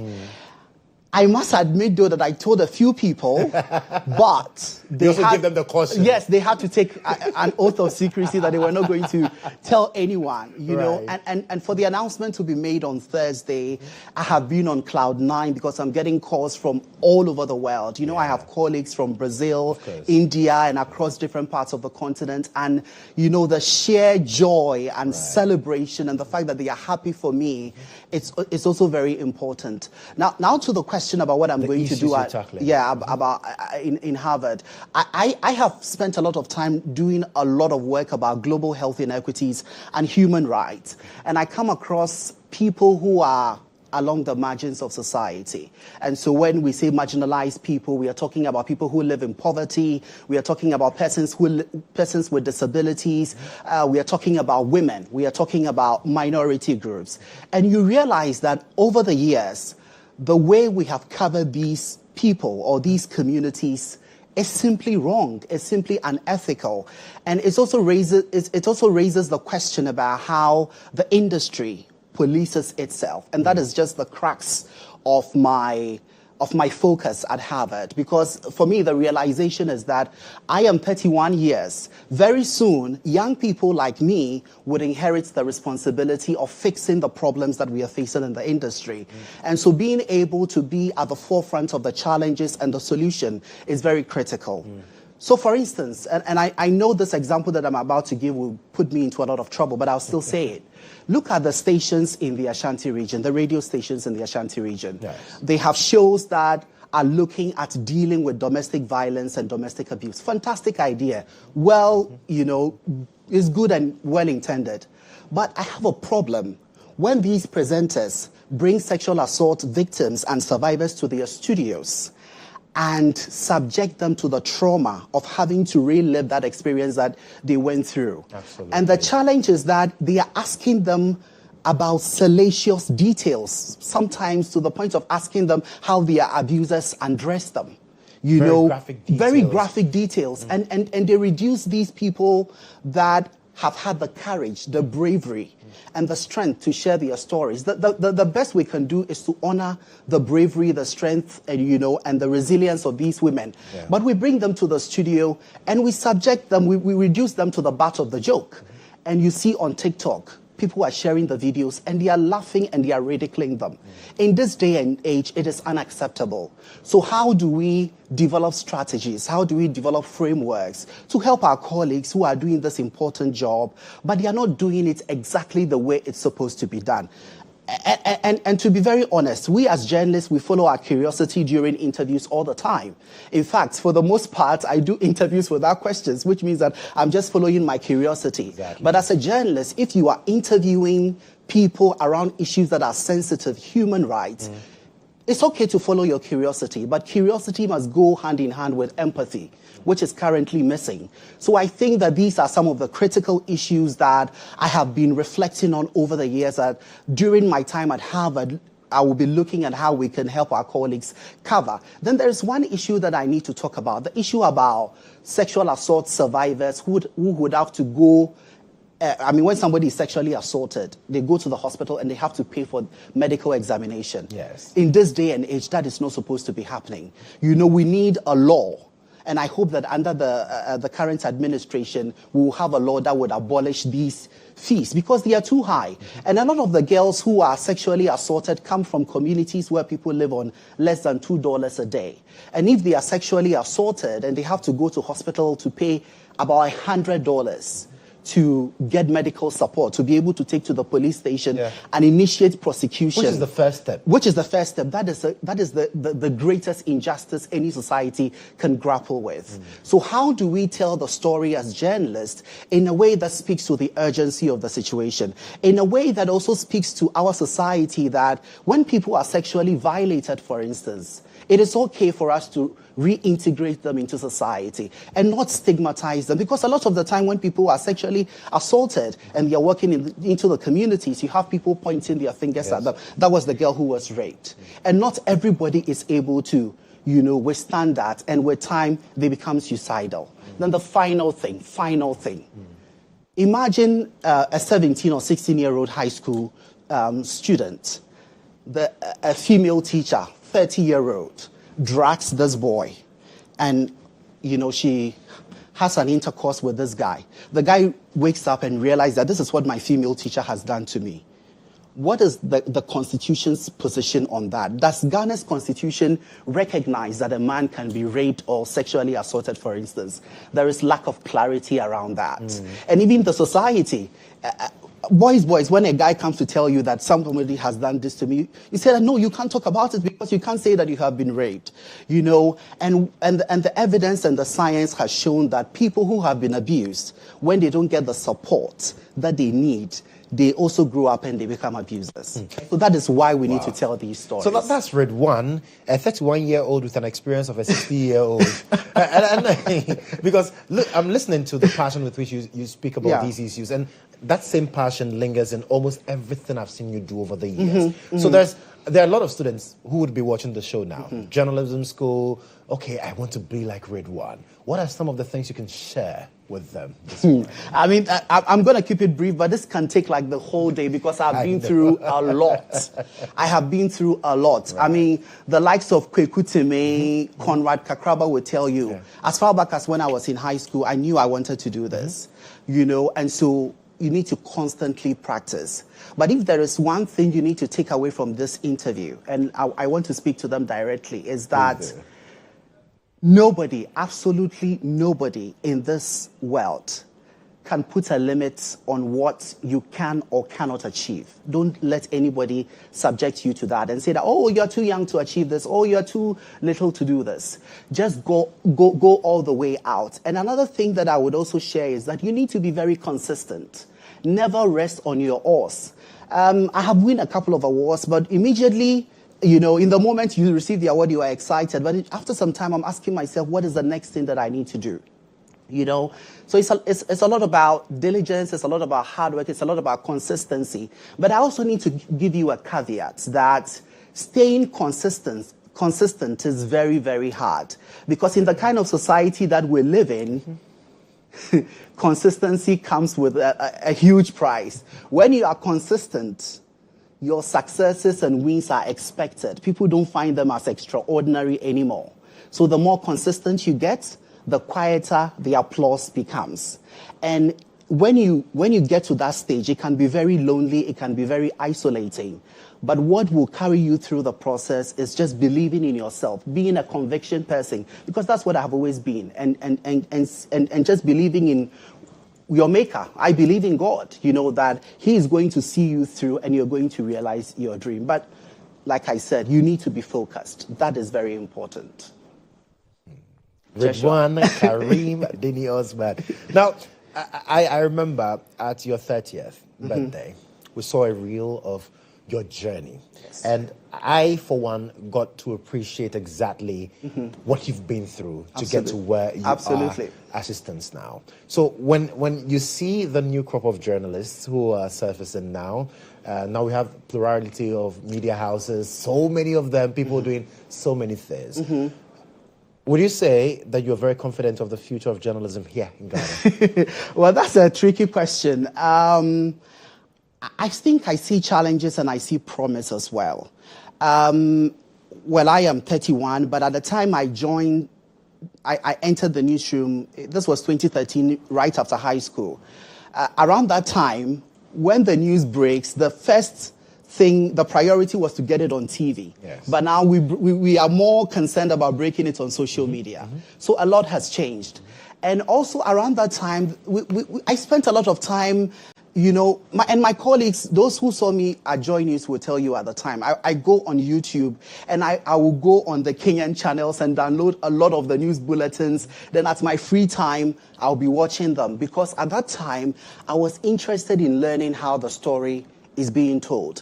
And I realized that Kenya, for instance, and this is not to downplay the talent that we have here in Ghana, but Kenya has some of the brightest and creative storytellers. And so I was downloading these videos and just watching them, you know, and I was reading a lot of books. So in the newsroom, we go on break and we will pick another colleague who has done a brilliant story and we are discussing it.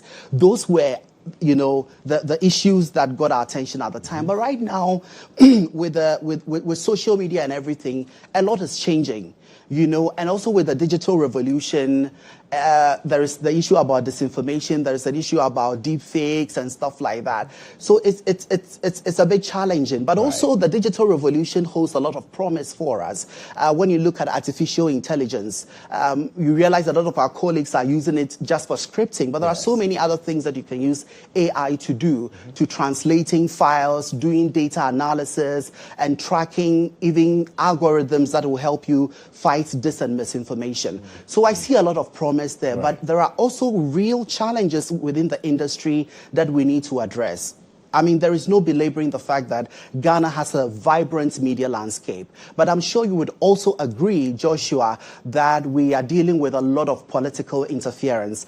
We are dealing with economic pressures. We are dealing with press freedom. Our colleague Ahmed Swale, who was gruesomely murdered, till date, we don't know the perpetrators. Look at what happened to our senior colleague Manasseh. In 2019, after doing such an important story, he had to leave the country because his life was in danger. That is not how the world sees Ghana.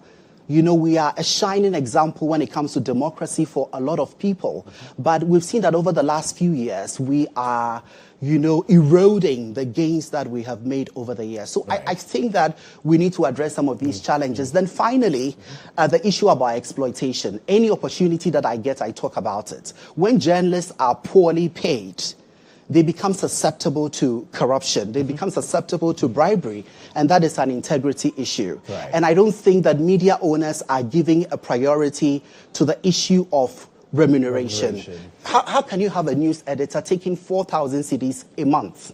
What is he going to do with that amount of money? So I think that there's a lot of promise, but there are critical challenges that have been neglected for the longest time that we need to address. Finally, and briefly, for this prestigious fellowship that you've earned for yourself, rightly so, there are people who might also be thinking of applying. What would be your advice to them briefly? You can speak to the camera. Yes, just be you. Be you. You see, I think people should realize that fellowships are not for a show off.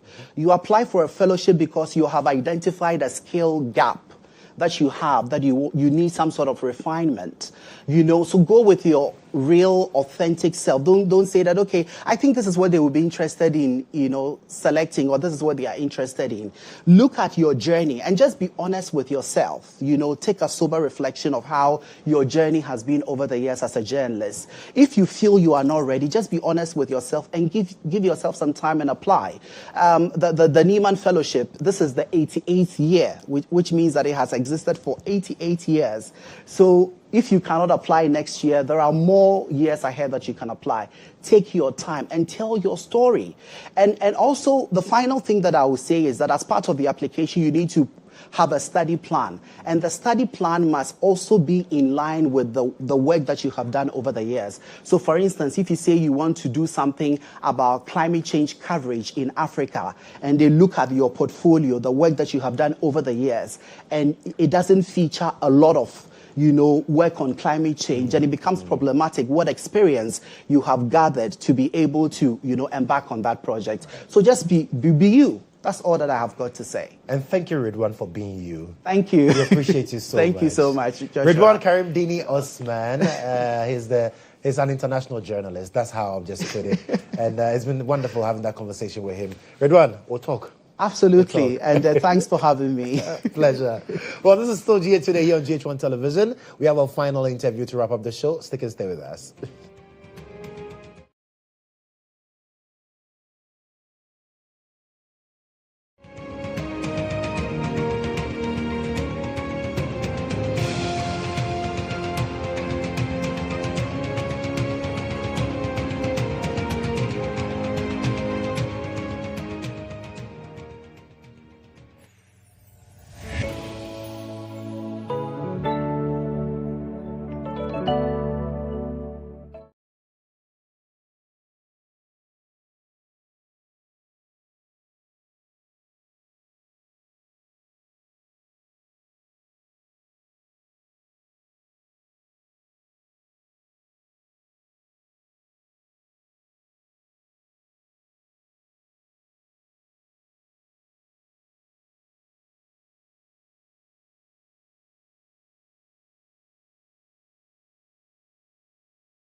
GHOne OV van has been one of the best vans I've used personally in this country.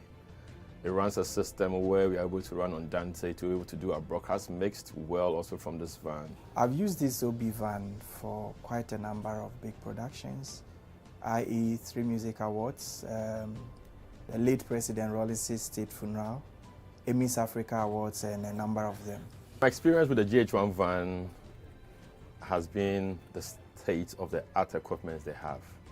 Personal experience is you can use it for both indoor and outdoor, all events, conferencing, like anything you need a van to work for you, GHOne provides it. My experience with the van has been very good. Why? Because it has a number of facilities that I may not get in other vans.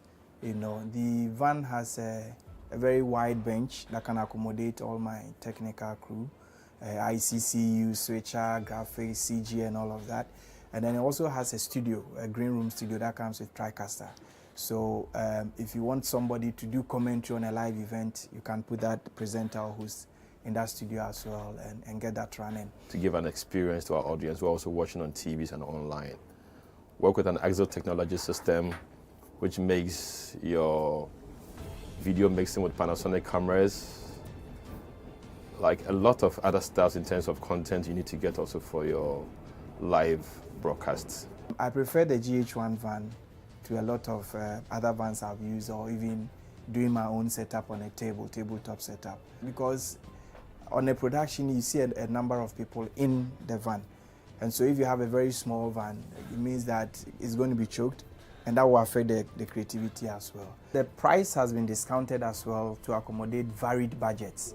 And so no matter the budget you have, I understand you can have the truck and do business with it. It looks huge, but very affordable. Cost is really, really affordable. My experience with this EMI Awards last year. Kodjo Mensah. Let's now talk about the Africa Non-Profit Summit, which is happening this week. A lot of excitement ahead of that. My guest in the studio this morning, Shelley Abedi-Boafo, who is founder of and CEO of NCVO Ghana, also a convener of the summit, and Constance Ajiman, co-founder, Partnership Bureau, also convener of the summit. Ladies, welcome. Good morning. So, why the summit, the African Non-Profit Summit? The Africa Non-Profit Summit is a way for us to support the wonderful work that are being done by NGOs and NPOs across the country. There are so many organizations supporting our communities and society, and we are showing them support by helping build capacity, giving them information about compliance, helping them utilize their resources more effectively, and to collaborate and network. It's a really important opportunity that we are able to give to NPOs. So I understand that this is the second edition. So the maiden edition was last year. How was that? It was really, really good, beyond our expectation. Because it was the first time, previously we've been doing trainings online and in person. So it was the first time we decided to, organize the summit. So obviously doing something for the first time, all the apprehension and all that, but it was really, really good. We're happy that we did it. Yeah. And how was the reception? Oh, the reception was very, very good. Just like I said, there are lots of summits in America and in Europe, but it was the first of its kind in Africa. So people were very, very excited, and they were really, really patronized by the NPO sector and also a lot of the stakeholders as well. Yeah. So what should the NPOs look forward to this year? Oh, there is a whole host of activity. We want to ensure that they understand the compliance and the regulations. So we have the GRA, SNIT, the NPO authority coming and talking to them about what is actually required in terms of regulation, because a number of organizations will start and want to do something good but don't know what the process is to go through. So we will answer that for them. But we will also be talking about innovation. We will be talking about AI for the profit sector. How do you maximize using AI? How do you tell your story effectively to be able to get funders and other investors to understand what it is you're doing and the impact? And then there's a host of organizations, over 200 organizations, that will have an opportunity to collaborate, network, connect their work together. So there's so much for them to look forward to. And when is this happening? It's happening tomorrow. Oh. The 13th? The 13th, okay. Yeah. Where? At the University of Ghana from 8 a.m. to 5 p.m. We last year, we finished at 4 p.m. Before time. Yes, we realized that after people wanted to network. Right. So this time we're setting to 5 p.m. so that after the discussion or the facilitators are going to stay behind and talk to the participants just in case you want, because sometimes you can't do a lot on the stage. So after the session, we have another 1 hour for networking with their colleagues and also with the stakeholders and the facilitators. So it's going to be very, very exciting. Right. Who can be a part of it, and how can people get to be a part of it? Okay, non-profit organization can be social enterprises, stakeholders.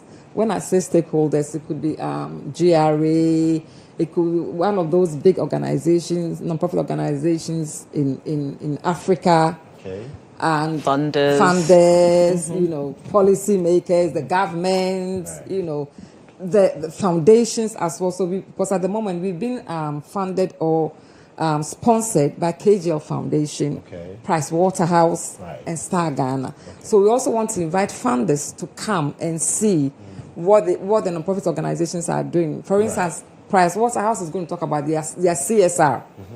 So that, because a lot of organizations don't know what, you know, to ask for. So when they come there, they'll tell them, okay, Pricewaterhouse, we support training, we support children.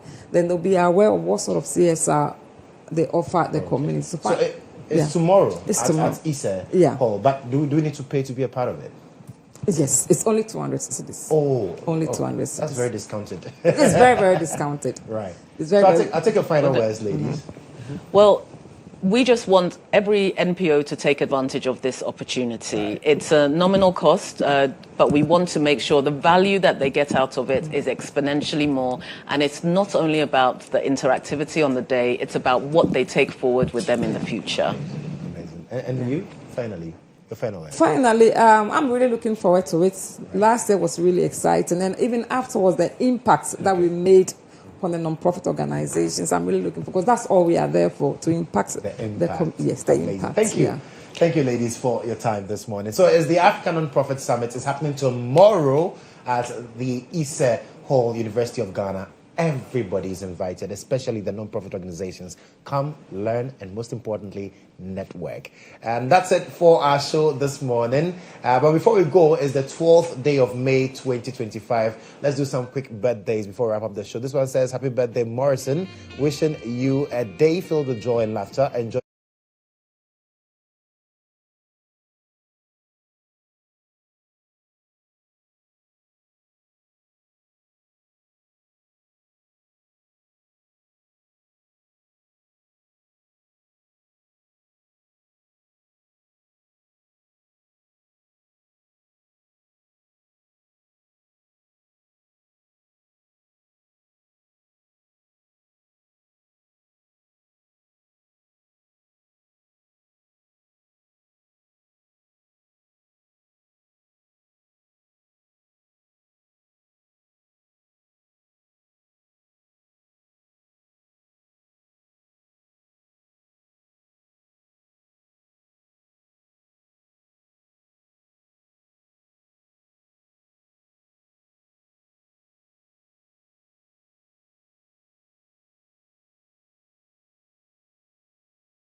We end the conversations this morning here on GH Today. There's more news for your starfm.com.gh. I am Joshua Kodjo Mensah. Good morning.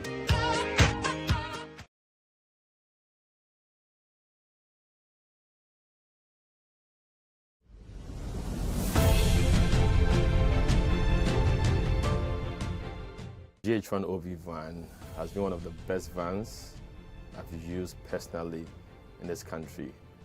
It runs a system where we are able to run on Dante to be able to do our broadcast mixed well also from this van. I've used this OB van for quite a number of big productions, i.e. 3 music awards, the late President Rollis' state funeral, Emmys Africa Awards, and a number of them.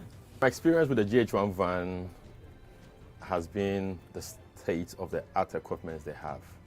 Personal experience is you can use it for both indoor and outdoor, all events, conferencing, like anything you need a van to work for you, GHOne provides it. My experience with the van has been very good.